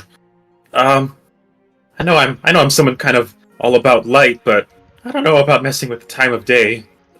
Someone else take it. Same to me. It's slowly like going towards the nearest person, which is Alex after you curiously stepped forward, like it wants to be with someone.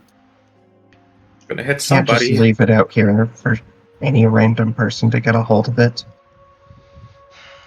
Unfortunately, I haven't. And, well, quite frankly, I think if anybody... I mean, nobody can be, but if anybody can be least not trusted to try to keep nature in balance...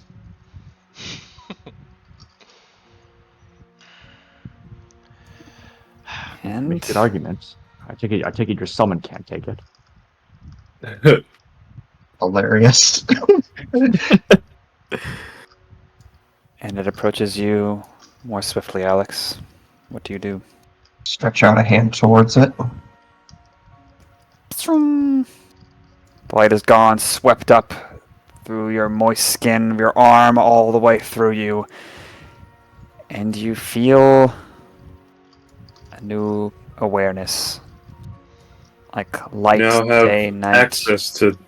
You now have access to daylight and darkness. Is yours to command. I'll post this in Foundry and the loot channel, and we can transition to break whenever. I need to make. Break. I think the break cards, but I'll do that maybe after session. I hope one of us gets like Divine Pulse or something. See you guys in a bit.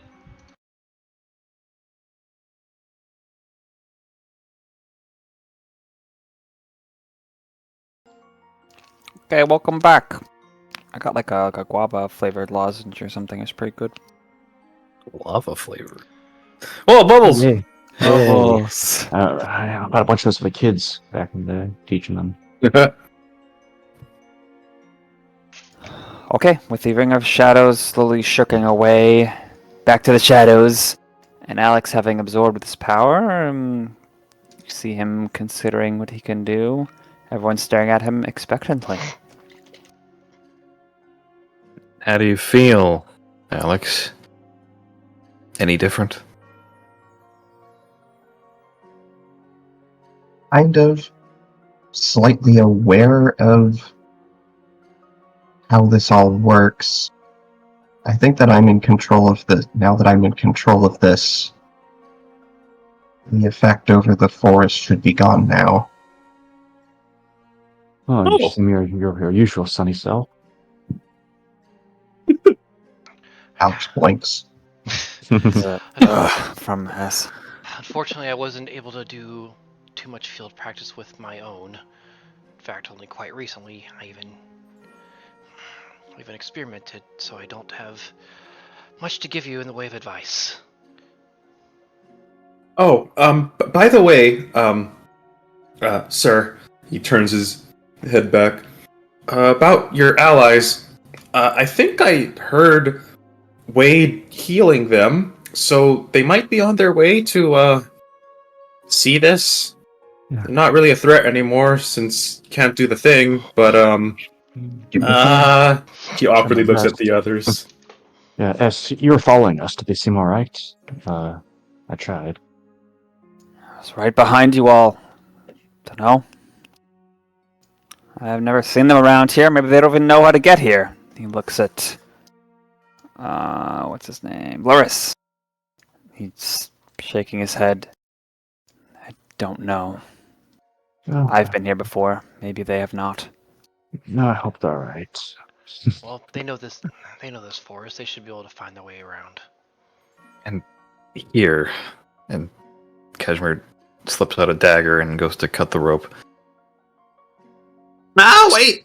Crim says immediately as he flails. Wait, that's my only rope! Okay, fine. Cashmere unties it. Would you like me to loosen the manacles?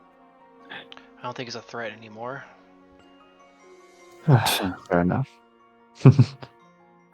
Let's make the most of this. And yeah, wait, to take the key, just give a little click. When he scoffs at that, Crim says, well, I mean, it's not... You can probably still try to kill us. It's more that you can't do the nighttime thing anymore, and that was kind of the whole reason for this. Question remains: where do we go from here? You're not going to start, like, endangering people with tribute and stuff, are you? There's a new expression on the face. His face looks kind of disgusted. He's looking down at himself, and it's like dark, sort of leather hide armor. He starts stripping. He starts taking it off, ripping the gloves off, loosening the little buckles. He's wearing some light clothes underneath it. But he doesn't answer you. He's so immersed in this. Yeah, we look till it turns sideways as he's like awkwardly. I think you had a similar moment of recognition once he lost his. Cashmere nods, like, sorry for punching him in the face, by the way. Kind of had to do that to get you out of this whole thing. Actually, Cashmere, I think you punched him in the face multiple times. Yeah, his face is like messed up. Like the bones are like out of place. Hey, a lot of them were in the back. A lot of them were in the back. Like, I'm sure I had it coming. I only wanted to spread the. How strange. Oh, you did. You had it coming. But the past you're past that now. Yeah, at that, Crim actually tilts his head and says, "Oh, do you feel that how you behaved before was strange for you or something?" Sort of embarrassing to confront a man with that revelation. But it is pertinent. Nods at you, Alex. I think what was driving me was I wanted to share my joy, my want for my fellow man and woman to experience the darkness as I yearned for it. I still do, but I don't think it should have gone that far. No, so these things amplify your feelings? Is that what you're trying to say? Well, not say, but guess. I don't know. I feel different. You consider yourself lucky. The effect is exonerating. Yes. Yes, it was all from that. Of course. I'm no threat anymore. I would like my focus back. It is precious to me once you are gone. Oh, Yeah. I'm pretty sure the offer would still stand potentially to make a nighttime town of some kind. Could possibly happen. You mentioned this was Archelaus, but do you find contentment in this? Archelaus? Like Our kill, comma, S, Yes. as in addressing Our S. kill. Hard kill? Our kill. Sorry. Sorry. You- all Your session's just over. kidding. Should I start again? I got it.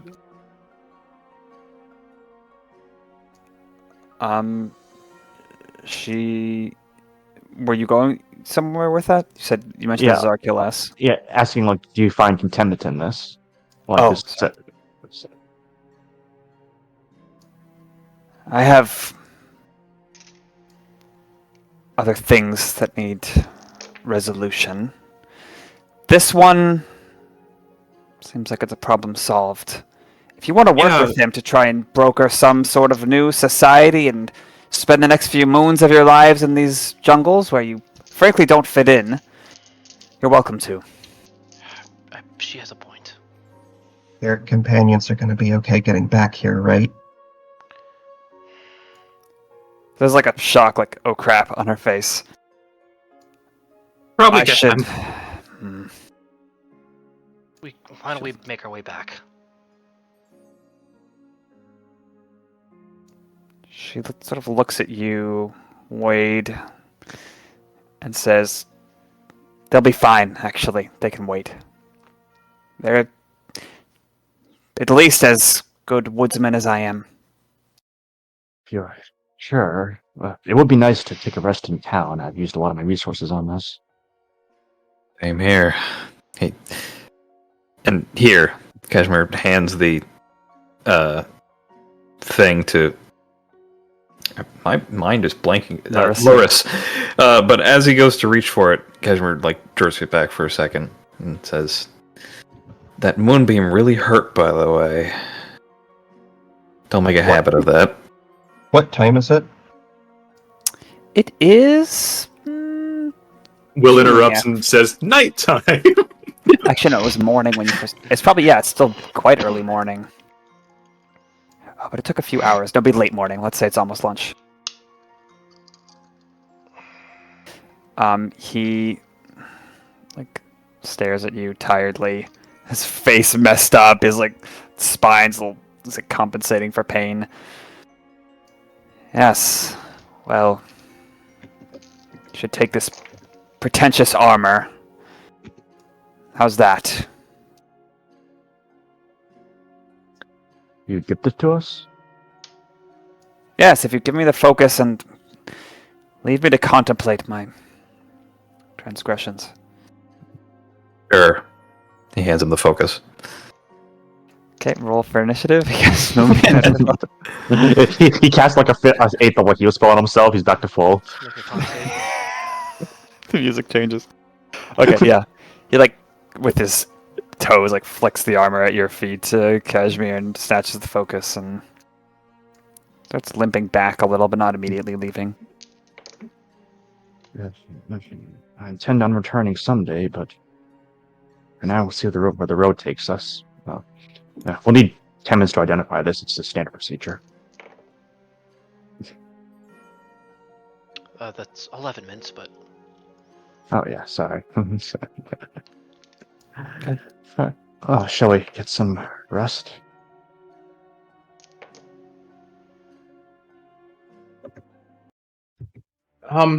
Well, if there's a graveyard here, there's probably a town nearby we can rest.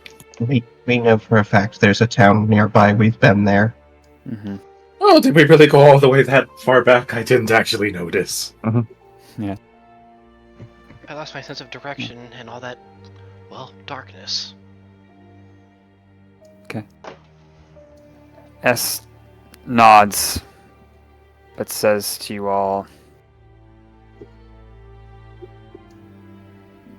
you all should be here for something else, too. So you've had your rest. I'll be here. I'm not ready to go back to town yet. Don't take too long. Oh, okay. When would you like to see us? As soon as possible. Okay, well, I guess we'll take some time to check back on a few things, make sure our rooms are still good, and then we'll come back. Sure. How's that sound? He looks at the others. Huston probably needs an update as well. Oh, yeah. Hopefully he's Agreeable. okay. Alright. Okay. So, starting to leave that glade a little bit lower in elevation than the path that goes between Arquido and into the jungle, as faint a path as it is. Actually, it's okay, because it has a sun flag. Let me decide one thing real quick.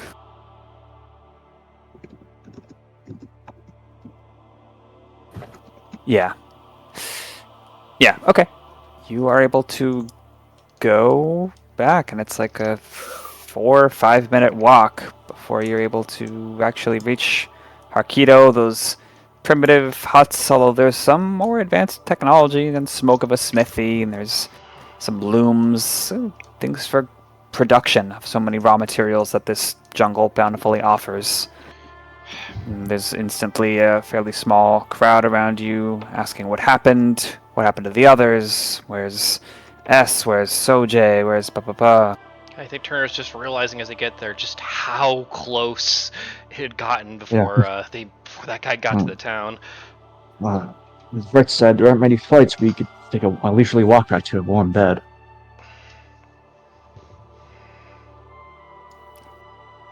I assume you give them a fair update? Yeah. Wade will give the abridged. Yeah, leaving out any details of any weird little glowy lights. We beat the power out of them. That's all. Hell yeah. Okay. Yeah, they would definitely take that as a sufficient explanation for now. You get the feeling that they're waiting for someone else to give their version of the updates too. Yeah. Once you say, okay, they're in the jungle or at the cemetery, like, okay, we can wait. You don't see Huston immediately presently here, but where you left him last, there's some wagon tracks and giant lizard tracks, pretty obvious in the muddy grass. He's probably very close by, but not having his wagon in plain sight in the middle of the town for thievery. It's very fair. Shall we say you just take some rest of their hospitality? Sure. Yeah, sounds good. I imagine they'd give Huston a more thorough update. Okay. That's good. Then you are able to sleep for a day and a night. Get a sanctuary rest on some nice, leafy, grassy beds. I should probably unprepare Mage Armor at this point, since I have a free casting of it basically now, huh? Guys, Over the course of that long rest, whoever is resting in the same room or nearby as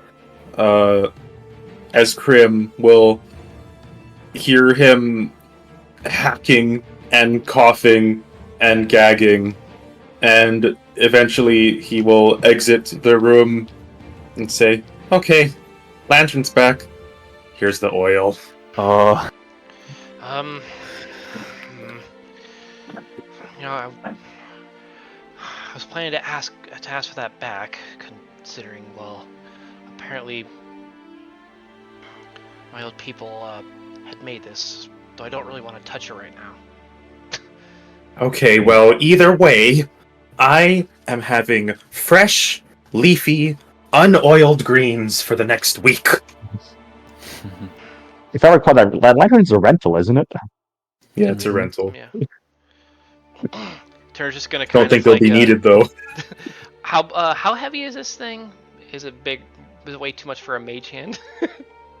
I think it actually... it explicitly can be held by... It was less than 10 pounds. yeah, Okay. 3-4 pounds. Then yeah, Turner will just kind of like use a mage hand to just kind of pick it up and just presto all of Crim's essence off of it. So, for what it's worth, the only thing that has Crim's essence on it right now would be the oil container. The lantern was just like laying around, non-magical, and Crim just transferred the rune back into it, Okay. and now it's normal Yeah. and fine. Okay, sorry, I kind of misunderstood, but okay. No, he didn't eat the lantern.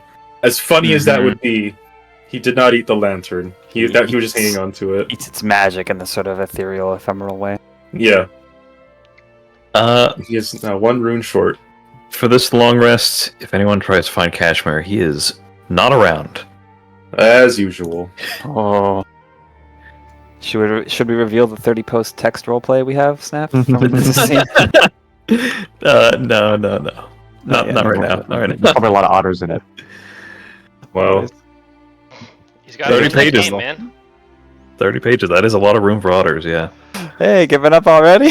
God, I can imagine if Wade had gotten that the boon that Turner did, he just immediately would have used it to just win that game, wow.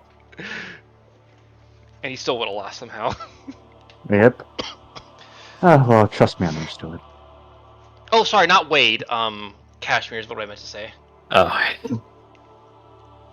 Well, if it's significant, feel free to DM or say publicly what you're doing during the rest. But if it's just sort of wandering and chatting folks up, that's cool. yeah, he's wandering off, meditating, quote unquote. Just doing his own thing. Cool. He'll be back. Probably. Okay, guys, we need a new player. Okay. And, before going to sleep or in the morning, you'd be able to meet up with Huston. He says he wants a full report, but you certainly have plenty of time on the road. It sounds exciting, he says, but there was no excitement on his end. You ate up all of it, so good job. Wow. Good man. That's all cool. Wait, head back to the graveyard. Yeah. See how S is doing. She just stood there the whole night. She probably rested,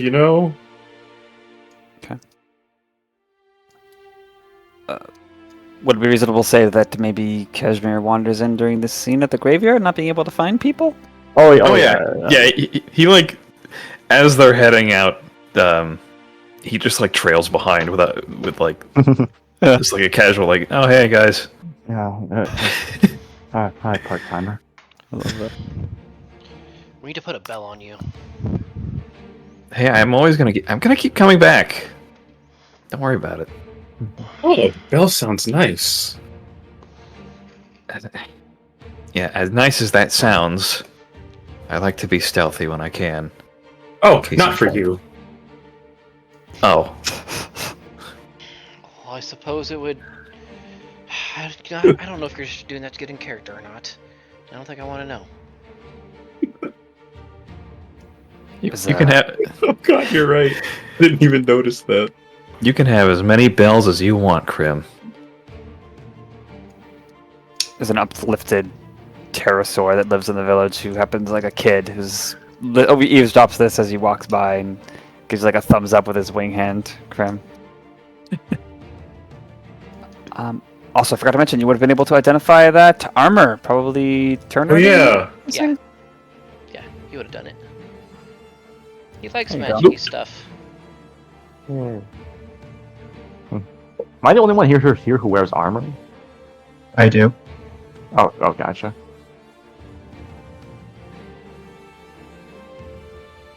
Ooh. Choice is obvious, it seems. Yeah, I mean, Alex can literally make his own dim light, so or dim darkness. Yeah, the darkness. Question, Tal. With excuse me, sorry. With Alex's new boon for these weapons that recharge at a certain time. It is a powerful made it boon, but it is not. Dawn. It is not truly dawn that he creates. Yeah. See his See, souls he- moments. It's God. It's like that meme. Like you said, the dawn was powerless to help you, not to harm you. I can only use this legendary power once per day. Stand there. Let's just go to the international date line. But Also, they throwing- sprung for making magical leather, but they couldn't spring for magical studded leather. Okay, I mean, so it's better than studded leather. yeah, this I think this explicitly synergizes with, which is why it was wearing that. That makes sense. Logically speaking, this probably is best on Alex, but I don't know. Alex gets all Yeah. the cool stuff. I'm just kidding. Yeah. I mean, this is kind of part of the set, I know, really. I know. So I would have to find a way to It give myself is- proficiency to be able to use it. Give me the exact same AC that I currently have. the exact same AC, but with a bonus. And you're cooler looking. That's the important part. Super cooler. You don't have to decide right now. Does it require attunement? I missed that part. Does it say? No. Oh It's not shit! like- Well, you can just wear that then. All right. It's not like Tal's gonna put us in another combat this session. I mean, why would he do that? SMD we gotta if he have- tries to kill us. We gotta have like 3 more sessions of just like all role playing, and then Let's go. Keep going? Okay. Yeah. Make it back to the cemetery. There's a couple of people walking away who looks like they just spent some time there. S, as evidenced by the bedroll, now off of her back and in front of a particular grave, has stayed. When you arrive, she is standing over one of the graves about 50 feet away. Not noticed you. Grim clears his throat awkwardly. Yeah, let's have a soft breath. Can't run away forever. Might as well get to it. and he steps forth, like just non-threateningly as I can. She turns. There's even more bags under her eyes now, and you could see as she turns, Crim and Cashmere. The markings on the gravestone she was examining look familiar for some reason. It's the same one that... Yeah, okay. I figured. Oh, back. Get a good Well- sleep? Yeah, sorry. Yeah, the report back took longer than I thought. What was their name? I'm curious. If you don't mind me just asking. This graveyard is for the people who died during your people's invasion. This one's my husband's. Sarakol. He died 2 years in. I see. I'd like to talk to you, Wade. Alone. Mm-hmm. Good. Oh. It's a good idea. He gives her a little point, and like a little message cantrip goes right to her. If you mean to kill me, you have to do it alone. The others won't allow it otherwise. She says aloud. The eye twitches when you cast that spell. She hears your words. The rest of you are welcome to hang out here. And she is looking at you, Wade, when she says this. Whatever happens, happen regardless of where you are. I'm sure you all don't want to be spread too thin after the dangers we all face together, right? Fair enough. It's been a long time coming. And just the others, I'm asking. Give me a little space. I'll start heading off to give him some privacy. Cashmere lingers, like watches Wade closely for a moment, then upturns his snout and walks back with Alex. Crim, who's now much smaller, kind of awkwardly looks between them and then kind of trots back. He seems like if there's a shout, he'd hear something, but otherwise he wouldn't hear a conversation. Okay, maybe just keep a distance, each of you, in your minds. I'll just kind of go with the others.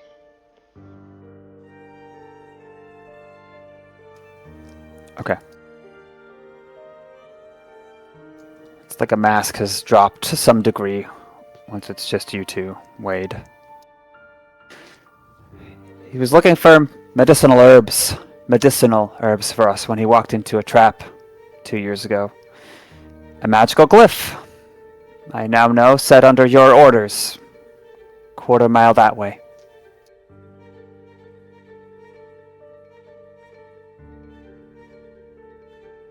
Give me a second. Right. I thought it was our strategy at the time. Sent for the insurgents. So he wasn't part of the fight. Does it matter? He was helping our wounded. He's a combatant to you, isn't he? He shouldn't have been. When I came here, I set the rules of engagement. I thought we could do this right. If that means anything. And I didn't. But he didn't deserve that. It's my hubris that brought it on. He didn't deserve it, no. Say this, S. I think a part of me still thinks that he was the one who killed my brother. Part of me still hates you for it, but I hope you find solace in one fact. That no matter how much I could ever hate you, it's all too easy to dim and diminish by how much I hate myself. I hope you find peace in that. I was surprised at first. But, see, that's what bothers me so much. And as she keeps talking, Wade, you might not notice this because you're focused on her, but the rest of the party, you'd probably see... Remember that raccoon you encountered when leaving Harkido in the uniform? Mm-hmm. You see him, like, all of a sudden he's just there, like he transported there, was, being more subtle, hidden. But he's walking now, slowly, hands clasped behind his waist, solemnly, toward S and Wade. He comes to a stop 30 feet away, giving them plenty of space, just sort of watches gravely. And at the same time, we'll say Turner... Oh, go ahead. I should note 30 was the number I had in mind for Crim, just FYI. Okay. Well, so he comes to a stop 2 arms breadth away from you. He might acknowledge your presence, but he is watching them. And then Turner, off to your right, someone else. A young woman in uniform. A doe. She's got the same air about her. Just solemn. A spectator. And Wade, you might gradually notice them as this conversation goes on. And you would note that S does as well. But she's not surprised. Said you hadn't seen any. Any in uniform. When I asked a while back. What are they doing here? Do you know? Offering no explanation, she says, I never dreamed in all these years since then that the commanding officer who caused his death, who broke our community, who made us unable to recover with assaulting and burning, would fall right into my lap. And you may have made peace, as you just are saying now, but some of us didn't. But I can make peace today. Wait. I say, don't I do it might here. be able to help.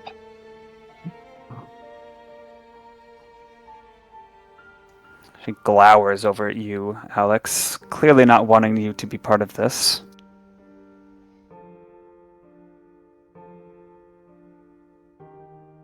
Do you press the issue, or? I don't know for certain if it'll work.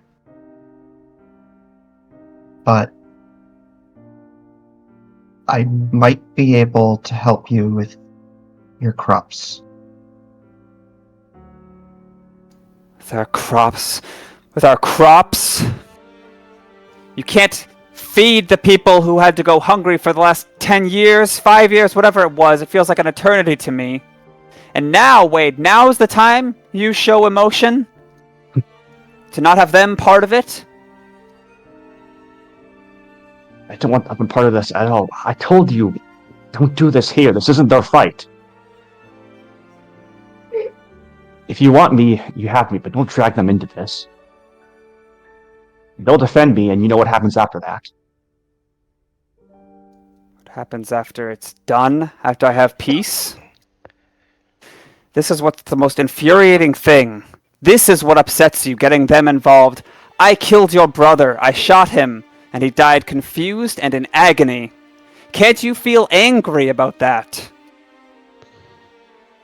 Of course I fucking do. But as I said, I hate myself a whole lot more.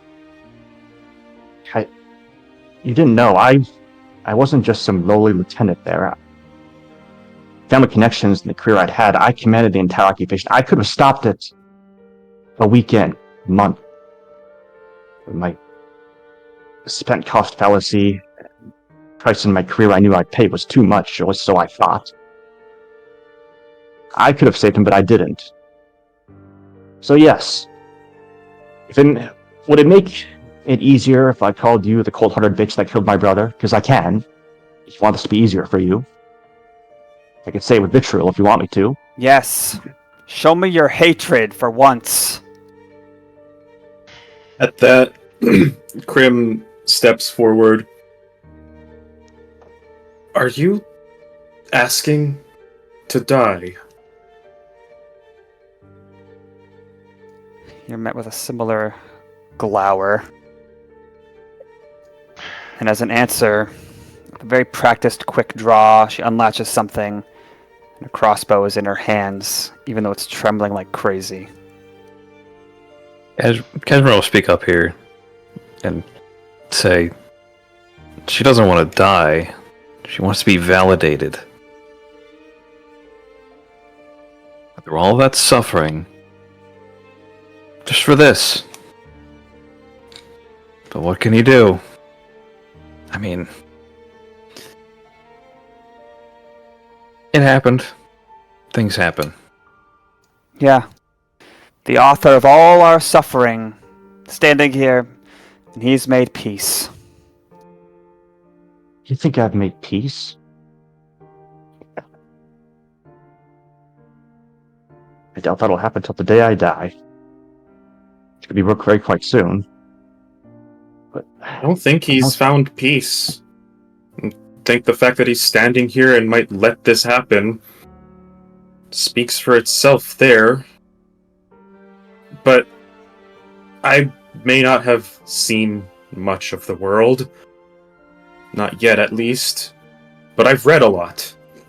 And one thing I've read in the history books is when it comes to war, there aren't really winners when you look at everyone involved individually. The ones on the ground, the ones doing the fighting, they're not winning. And he may have been sending commands, but he lost too. I'm not saying one's worse than the other, just that I believe him if he says that he's not at peace over it. And if you kill him, if he kills you, if either of you die, nobody gets anything. It's pointless. Would he have been happy to see this happen? Go ahead, Alex. The only thing you can do is try to move forward.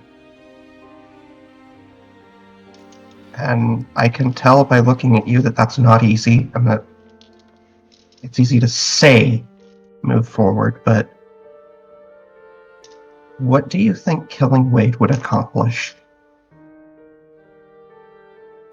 She looks at you, Wade, especially when Crim is saying that you haven't made peace and that's why you're standing here and yada yada.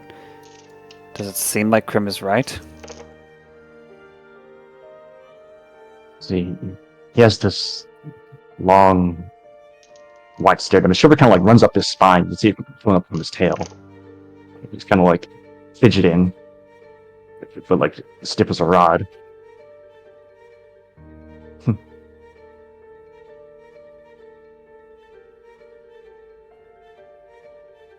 I've brought a lot of shame to those around me.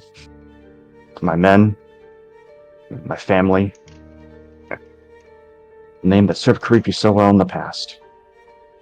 My brother.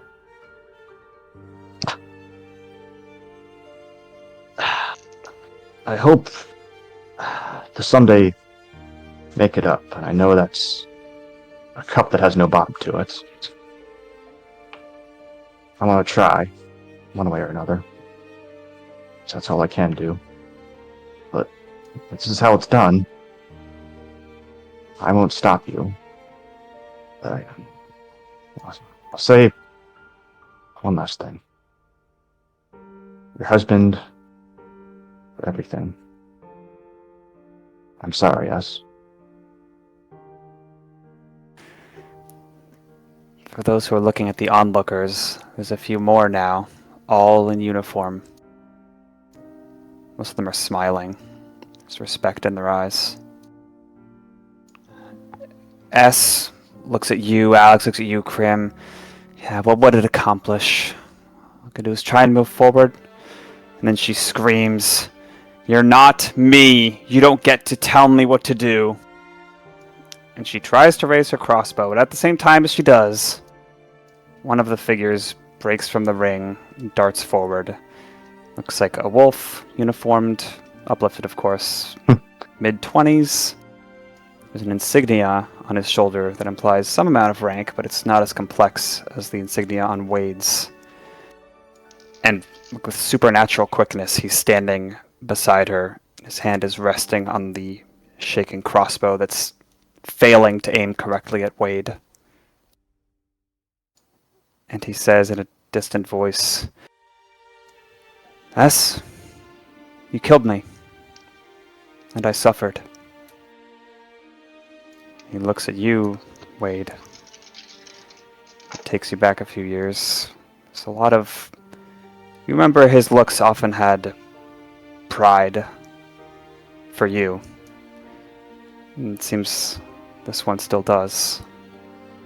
He looks back at her again. Go ahead. Over to you. Have I done that? Do you? Only if all of us have. Ford, you're...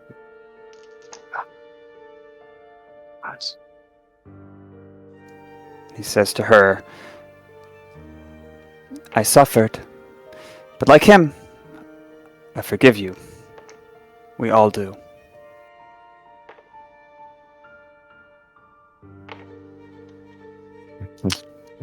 You deserve so much better, brother.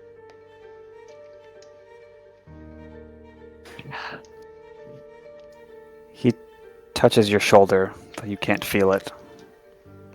He just has the most accepting, peaceful smile you've ever seen on him. He just shakes his head. His pride still aplenty. Cashmere, blinks watching this happen, and then he turns to one of the, animals in uniform next to him and just tries to touch it. Goes right through. Crim sees this, and suddenly he looks very afraid.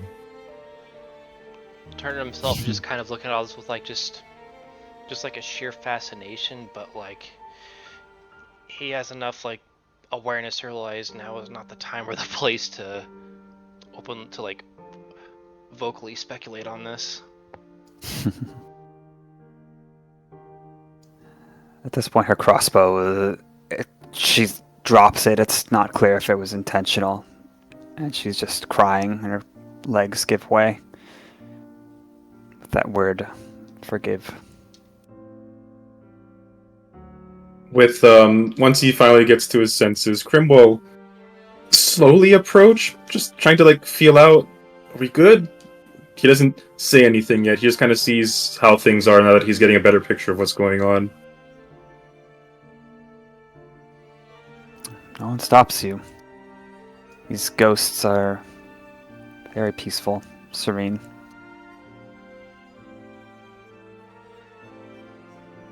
I'm sorry. I didn't visit more. They're stone. Man, one always brings up bad memories. Are you happy?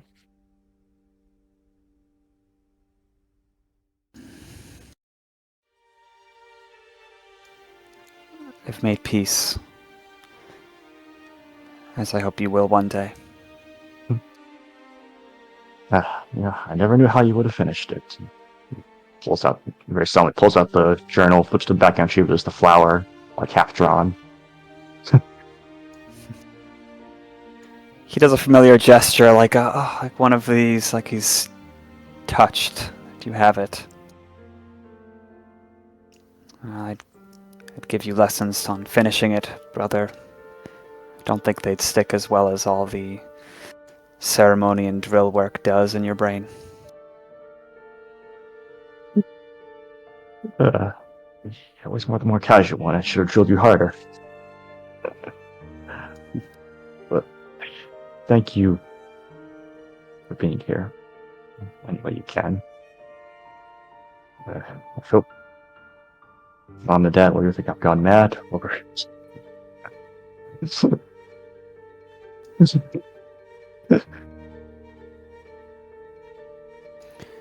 He just tries to sort of hug your head into his neck and chest. You can't feel it. Lord, I fucking hate myself. But it's easier with you guys here. He just says it's okay, and the rest of the party would hear at least that the ghosts near them are also murmuring it's okay. And his presence, as quickly as it arrived, feel it fading. He steps away. I think they're ready to go. Huh. I guess they've been waiting for the occasion. I don't get this stuff, but okay. Whatever works. Best wishes to you all fighting forth. I hope that peace stays with you.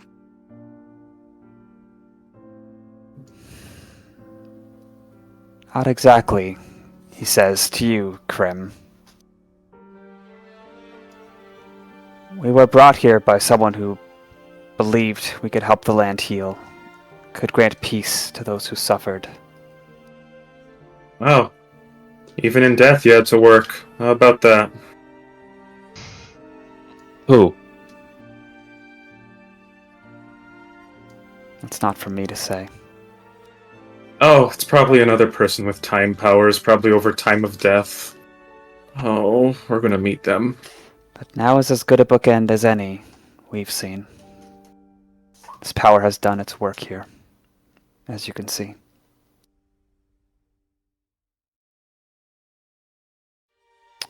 He sort of steps away, but lingers. He's like less substantial, sort of like becoming transparent between movements, but not just straight up disappearing, as it seems he did when you first came to Arkido, or the raccoon did, rather. Just kind of gives you some space. Turner is now realizing, so he wasn't casting a spell.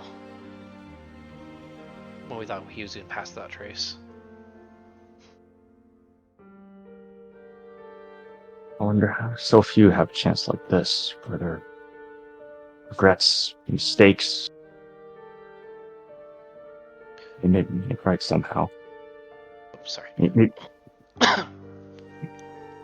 Yeah, Wade, he tries to, he's like, seeing as he takes like his feet shaking as like he takes a step forward and like kind of like goes onto his knee like for her and tries to like put his hand on her shoulder. Now your arm is shaking, touching hers. She's sobbing. He'll, at the slightest bit of resistance, he'll try and pull away. He'll pull away, but he tries to like bring into a hug. Roll a persuasion check. Better in the crowd, bitch. Wow.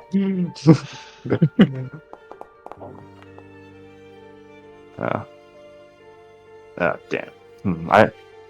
Only an 18. Wow, what a trash result. I know. I mean, we got a half hour left if you want to burn your resolve. Yeah, I think I still have it. Alright, fuck it. Come on. You got this, Wade. Fuck! It's Well, still it was a good roll for, you know. was still bandage. There is resistance, but not enough to push you away. You're able to hug her.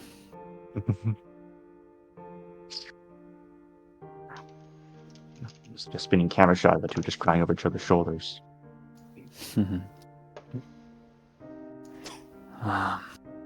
Crim, Pull back. Oh, go ahead.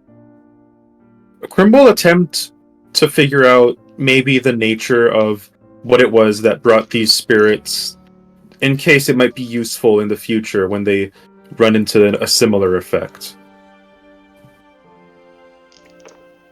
Okay. How would you go about doing that, do you think? Arcana.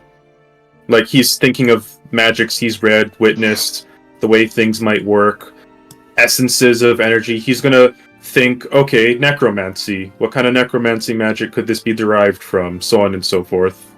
I'll mention Okay. as well that Turner himself was also very much contemplating all this stuff, but just like I said, absolutely not speculating on it aloud because, yeah, he knows tact. While he's doing that, would I be able to do it from like a religion perspective? Yes. Okay. Yeah, Crim's doing this mostly to distract himself from being scared. So Crim's Arcana check is 22. Okay. Nat 1, let's resolve that. Ooh, Nat 19. That'll be a 26 Oh, shit. religion. Is this magic or godly magic? Let's find out. Like, I'd be better off doing Arcana because better result, but, ghostly stuff very often is tied to that type of supernatural stuff. Yeah, I'll answer for both of you. Similar results. You would be well aware that it's not too difficult to cast spells that reach out of this plane to contact departed spirits. Easier if they're, near you, died recently, etc. Speaking with dead, these are not legendary phenomena. You would expect like a caster to be close by, concentrating on this. You would expect there to be multiple, actually, to have so many ghosts active that seem to be having distinct personalities. Like, surely there's multiple effects. This is powerful magic. And didn't these people die years ago? This would be within the purview of powerful clerics. Or perhaps something else. You think there might be like an epicenter to this effect, but it would have to be a pretty far-reaching effect to go to Harkido and this cemetery, like, at least half a mile radius. Does that answer the Crim question? keeps note of this, yeah. Turner will write that down later. I think for the moment, Blade will just let himself try it out with S. You're finally done crying it out. She pulls away first, naturally, and lets out a little gasp of surprise. There's a ghost here not in uniform. Another uplifted Dilophosaurus like her, and dressed in the local fashion like her. She stands bolt upright. And as he walks a little bit of ways for privacy, she follows him, like she's caught in a spell. I think we should let her go for that one. It's only fair. I hope you find peace. Yes.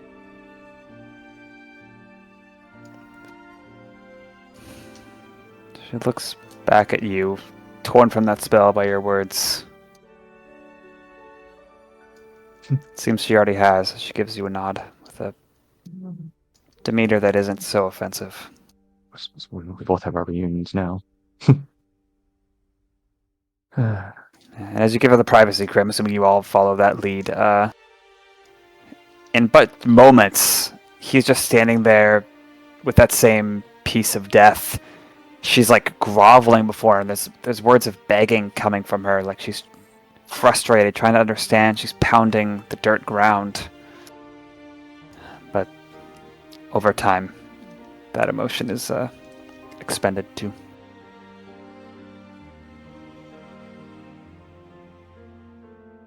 As she's gone over there, Crim kind of murmurs to the others, "This is either incredibly powerful resurrection magic, not resurrection, but, channeling magic, or if we're going to tie this to time, maybe it just gets a spirit from a long time ago and just lets them remanifest as they had been."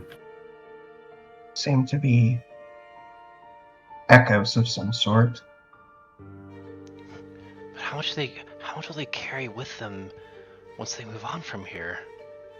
Yeah, that's when he just kind of actually have like a little notebook out where he's actually just writing down all of this. I don't know. I'd rather spend my energy on something I can actually help with.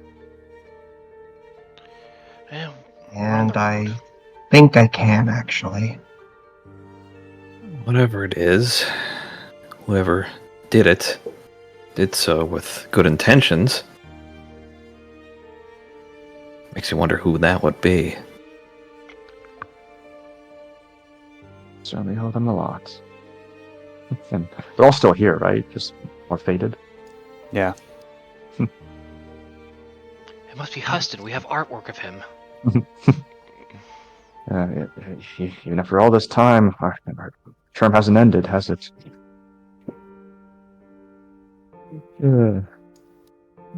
Just faint smiles, like That's as much amusement as can be brought to bear on these people. He pulls out like the cap again on his uniform, like holding it in his paw, just kind of staring at it like conflictedly. It's been a shame for so much. I hope he means something different.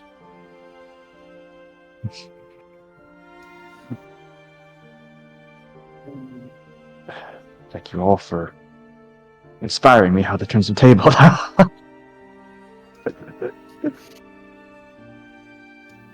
You think you hear a couple chuckles from his young comrades. They haven't aged. You have. It goes out to them and gives a little. Thank you for all you've done. Yeah. It's a mongoose lady when you approached. It's like a broken hologram. It's like her arm is like between spots, but then it ends with her translucent now, giving you that salute. And it's like a reminder, you're struck by how young you were when you made those decisions, seeing how young they are now. What was put on us? Yeah. Phenomenal way just kind of like does that and sits back, skulks down to like sitting on his hands on his shoulders, just overwhelmed, I suppose. Just looking up all around, trying to make some sense of it. Mm-hmm. Who did this? Your companions, the rest of the party, you see them moving collectively, 1, then 2, then 3, to a certain part of the cemetery. Not exactly beckoning you to follow, but it's a strange unified movement. He would pull himself up. Heading back.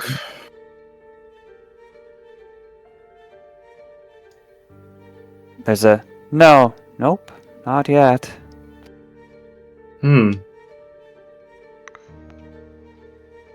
Job's never quite done, is it? Oh. I suppose now it's my turn to follow.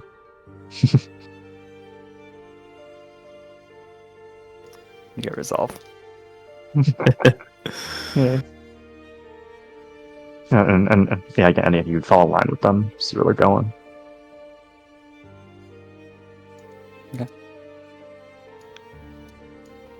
As you know, I assume more or less people follow, Wade in the lead. Okay. Crim in the back of his mind is like, they better not drag him into the grave. So he follows just in case. Take you. Who died? Well, Doc they is took having him some to the problems. grave. Oh, all of them. Well, Oh no. His spirit Doc is a is having- dragon. Issues. He said, "One moment." supposedly he can still hear. Or can he? Murdoch, I swear. What's he doing? Wanting to play? He wants his yum yum. I'll take care of it. Mm-hmm. Okay, thank you. Don't worry, Dr. Ghost is very slow. Well,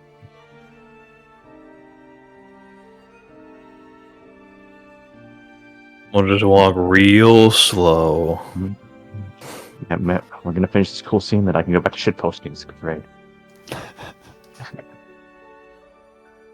Thank You're you acting like for. you have to work. Here's a meme. Thank you. In the sketchbook, this is Anakin Skywalker. Yeah. oh, I'm sorry. Here's another unfinished sketch. It's just like oh god. it's like those Rage comics from like in the mid 2000s.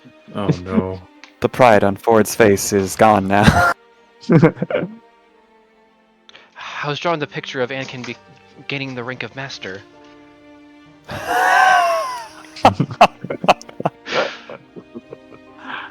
Never looks confused. Oh, I know. I Okay. get it.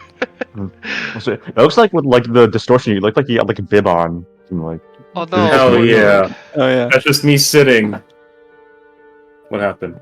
Doc's saying lost connection. No Keeps route. saying no route. No Now you heard in real. Now That's a you heard new in word. real time the difference in the way that town I say the word. He said route. I said Oh. route. Route. We see one more figure start to flicker. I thought I was Oh. dead. We Oh can all, no, Alex! we can Well, all hey. disconnect and reconnect to change servers? That might help. Nemo, Doc has followed. He has followed Crim's path. He died, became reborn as a dragon. Oh god. Okay, let's Well, I mean, connect that is his and end game. Bye-bye. Oh yeah, let's reset.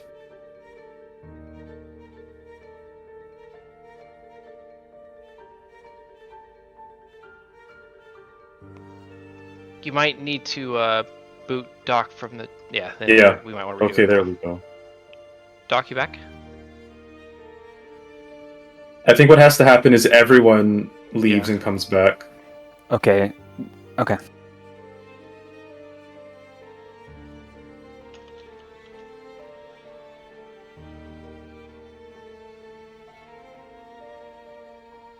Technical difficulties. Hello? There we go. We just have to set the server to a worked. different server. Hey, woohoo! I get resolved. Oh. Good job, Tal. Our game base is on back again. Shit. Yeah. Okay. Right. The ghosts were heading to a certain part of the cemetery. Yes. Yeah. I was trying to ask them. Yeah? You said you were brought here in part to try to heal the land. Has that succeeded at all? Well, was that before or after the other events that have happened here? The doe in uniform with a very simple insignia, probably private or something like that, responds. Again, voice sounding very different despite her proximity to you. Distant despite her proximity to you. The people of the land. The land itself is outside of our control. And perhaps the person who did this, they greatly enjoy their privacy.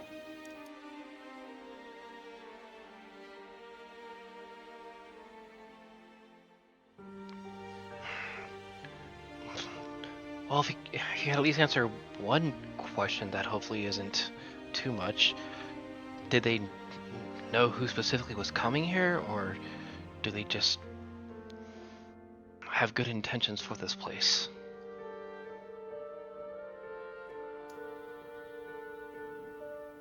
Nothing but the best intentions. I shall respect it. That's what they want. And you're not like under their spell or anything. You just had a good chat with them and got that impression. As if to answer your question, she gestures. You've stopped moving now, and you've reached a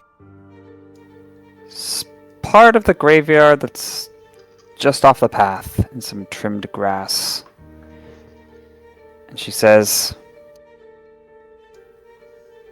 "Take the blessing, if you can."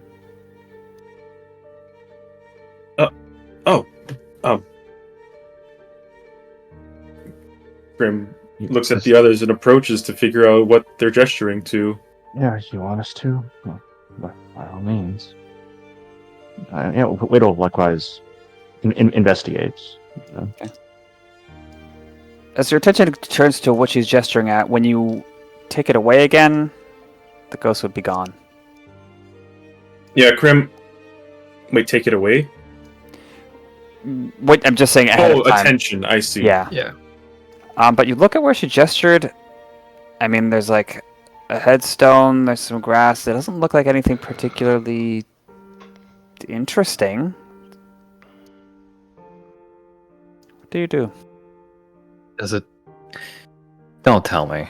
We're not grave robbing, are we? I think I understand. 1 second. Crim floats a paw over the grave area, and if he sees a mode of light rise up, he'll quickly jerk back. But that's what he tries, to magnetize it, knowing how the others had operated. It doesn't seem like you're over a particular grave, but there are graves all around you. Maybe she was kind of gesturing to the nearest one. But no, there's no mode of light that appears. I'm gonna... that's right, there wasn't a specific grave she looked at. Is there anything in particular? So what is the point that she gestures at? Is it just like a patch of grass or something? It sure is. And you could roll a survival check, Alex, if you wish. Focused on the grass. While he's doing that, I will ask, so knowing, I guess, previous brouhaha history, there is like a, I guess maybe a very slight alarm bell in Turner's mind of, taking offerings from strange spirits with his, would I be able to, 19 survival. yeah. You look very confused now, so I'm like... I am confused.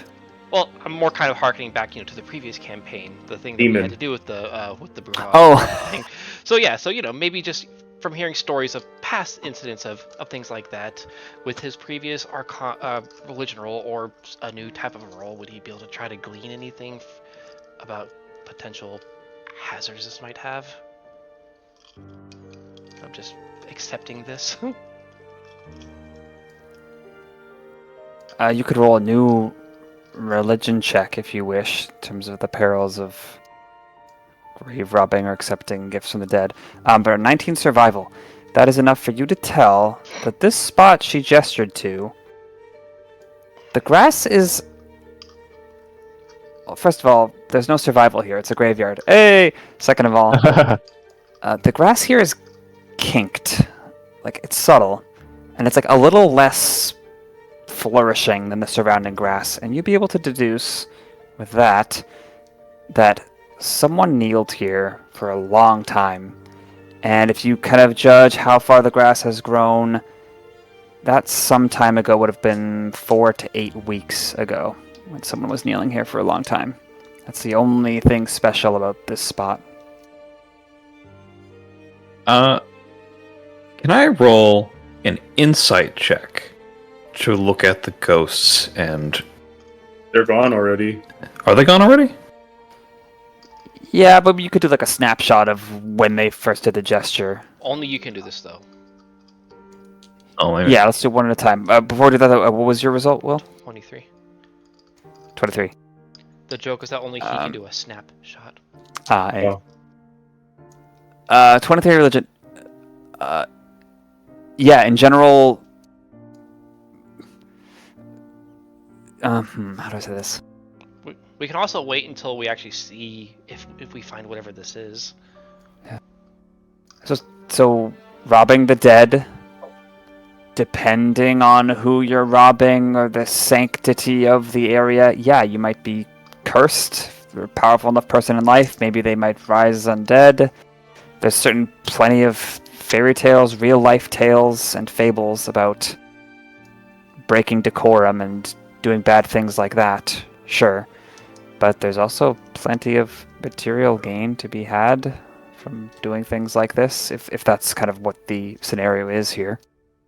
And in the case of the spirits quite literally offering it, they'd have to probably be pretty malevolent to be trying to trick you into taking something. Yeah, you think if they are truly spirits and this is something they have control of that they're offering, the odds of being cursed perhaps less likely. Okay. Sorry, go ahead, Snap. Okay, so for the insight check, Cashmere is going to watch the faces of these ghosts and the way they're saying this as they're pointing towards this patch of grass. Yeah. And I rolled a 17. Okay. As I said before, serenity and peace is the emotion that dominates, and they seem oddly unified. Not like they're the same person projected into multiple faces, but they have the very same attitude or spirit, if you will. Would it be akin to the effects of calm emotions, kind of? Yeah, they seem calm. No, the spell calm emotions. Well, yes. I'm not going to say that it's because this is a spell-like emotional calming effect, but they are calm, and that is what the spell does, you know what I mean? Hmm. But no, you wouldn't detect... You there's absolutely no sense of, like, rushing from them, or like, please do this. It's like, here's this thing, just so you know. It's not deceptive. It's not pressured. And Wade gives a little look around the rest of the party, like, to ask for approval.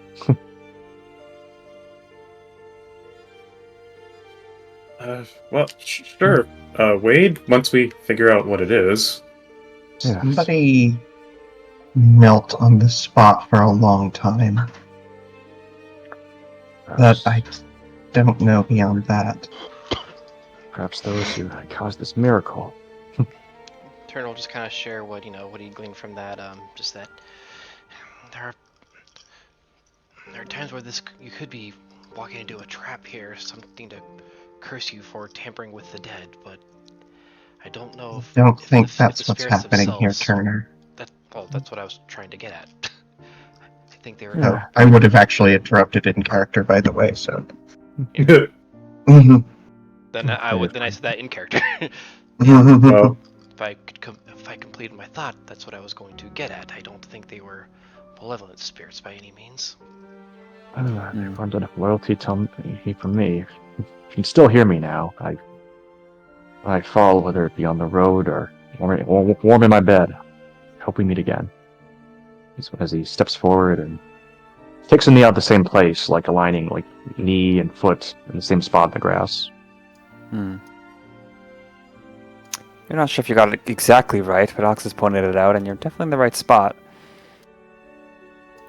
How do you...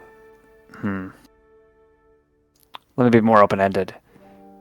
What... Besides kneeling here, what... Describe your character, I guess, to be even most open-ended. Yeah. I think for the moment, Wade, he probably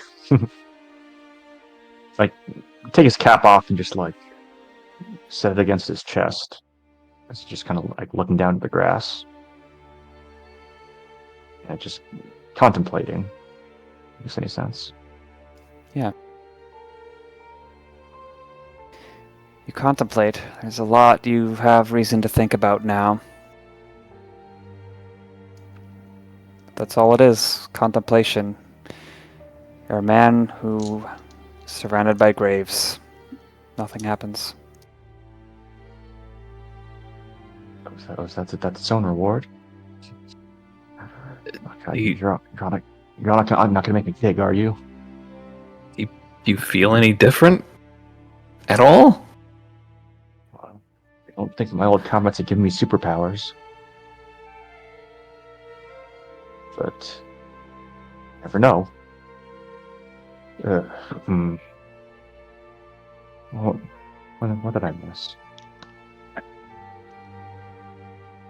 Like, can you see anything in particular note from this spot, like where you're sitting? Is it like a puzzle where you have to align yourself with the right view? I think this is the first proper puzzle of the campaign. Oh! If Alex would be willing to direct you, would that be fair? Okay. Then yeah, you would reorient, move a couple inches. You're pretty much exactly where the grass indicates someone kneeled here for a long time, yeah. Alright, let's see. It's not even facing a cardinal direction, it's not even facing a specific grave, but it is sort of facing the cemetery at large. Let's see. What did we miss? They left something for me here. We just need to figure out what. Is this? It's grass. It's grass, right? Not dirt. Indeed. And it's all grass in the immediate area. Yeah, I mean, there's some places that are a bit more dirt, a bit more, and the pavement, not the pavement, the paths are cleared largely of grass. And of course the grass grows from the dirt, but it's grassy.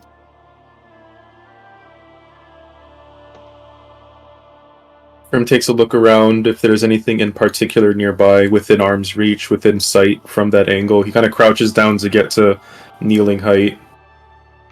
Just a little, though. He's not that tall right now. Make a perception check. Actually, perception or investigation. Investigation is better. Let's see. Yeah. As Crim investigates for clues, our answer is 21. I like movie and TV adaptations of detectives and like Sherlock Holmes, how they like go to odd angles and be like, hey, the Yeah. killer was Yeah, Crim's here. kind of doing that. You said, what was the result? I'm sorry. 21. 21. This is a pretty good vantage point on the outer perimeter of the cemetery to sort of take it in as an entity, as a collective. Like if you wanted to see this place of death, this is where you'd be. But that's really the only advantage and vantage that it grants. It's a pretty ordinary spot in and of itself. Like physically, there's nothing special here. At least that you can touch or see or feel.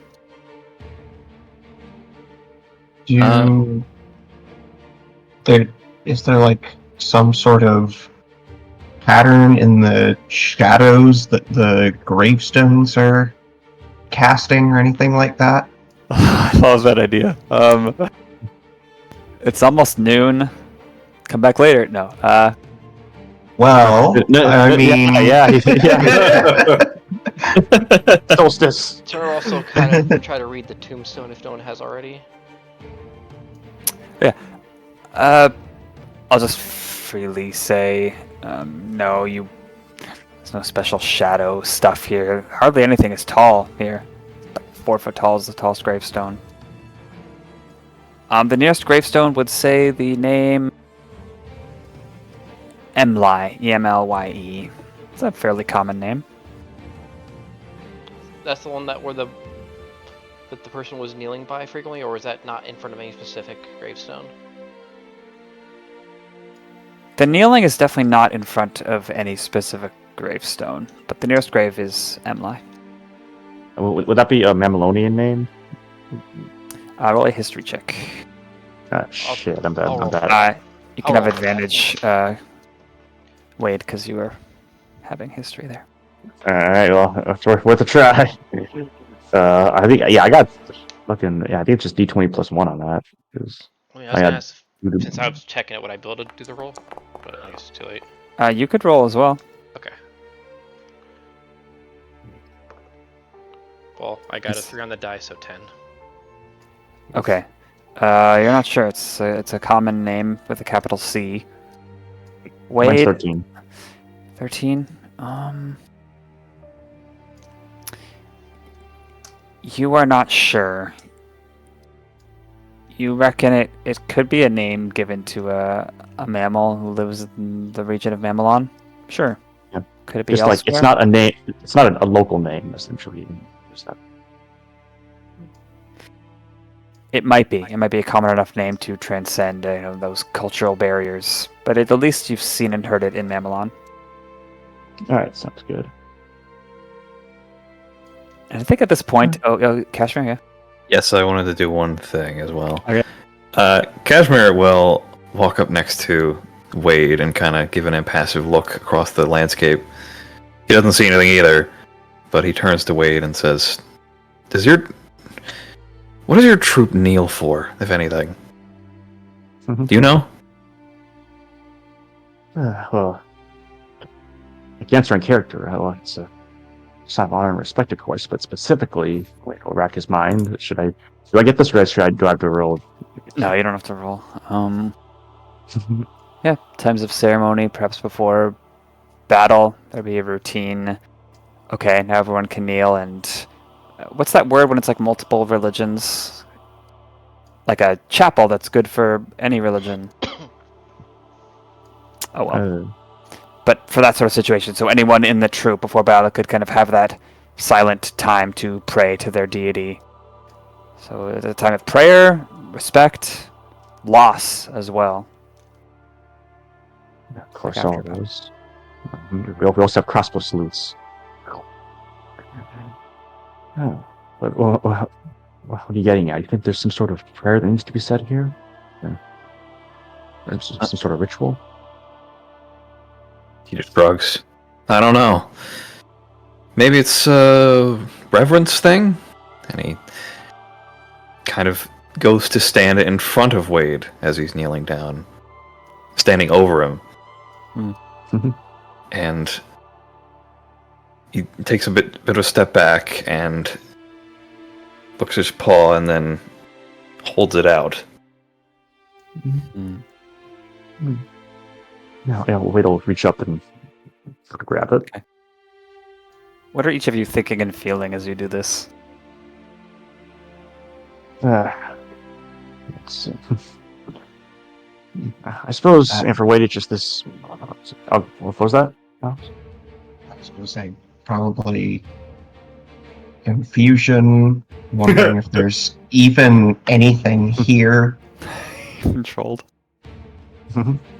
I meant specifically Wade and Cash for what it's worth, but Oh. appreciate it. Yeah. I suppose for Wade, it's just a sense of like acceptance, like as trying to have that same sense of serenity that the comrades around him have all had. Okay. Cashmere, he has a bit of cynicism in him when he's doing this. Like, he kind of looks at all this sort of like ritual stuff and like whatever. But you know, when he's like holding Wade's hand, he does kind of feel a little bit of respect in that moment for how they do these things. Okay. You do this, it's ritualistic enough. It matches the setting and matches the demeanor, at least from Wade's end, of his comrades. But the moment fades, and you're no better off for it. To this point, I think we're out of time, so echoing what Cashmere said, I don't know, is where we'll leave off. Wait, there's one thing we have 2 minutes. There's one thing that I want to mention before I forget. Okay, last thing. Crim kind of remarks, well, I mean, if we're really stumped, I could probably just rest here for about 8 hours and absorb it as a rune. We can figure it out from there. Just FYI, his thing is a range of 60 feet. He can do this if it's an object. Nemo, if you fucking steal my superpower, I swear. No, here's the thing. He can put it back too. So like we just be able to absorb.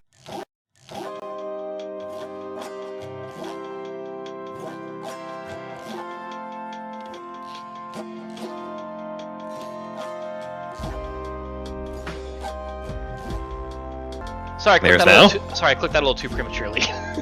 We're back. We can say goodbye now. Bye. Thanks for coming. Bye. Was See there you anything next you did want time. to say? That's it. Alright, we'll be back next week. Yes. Sorry.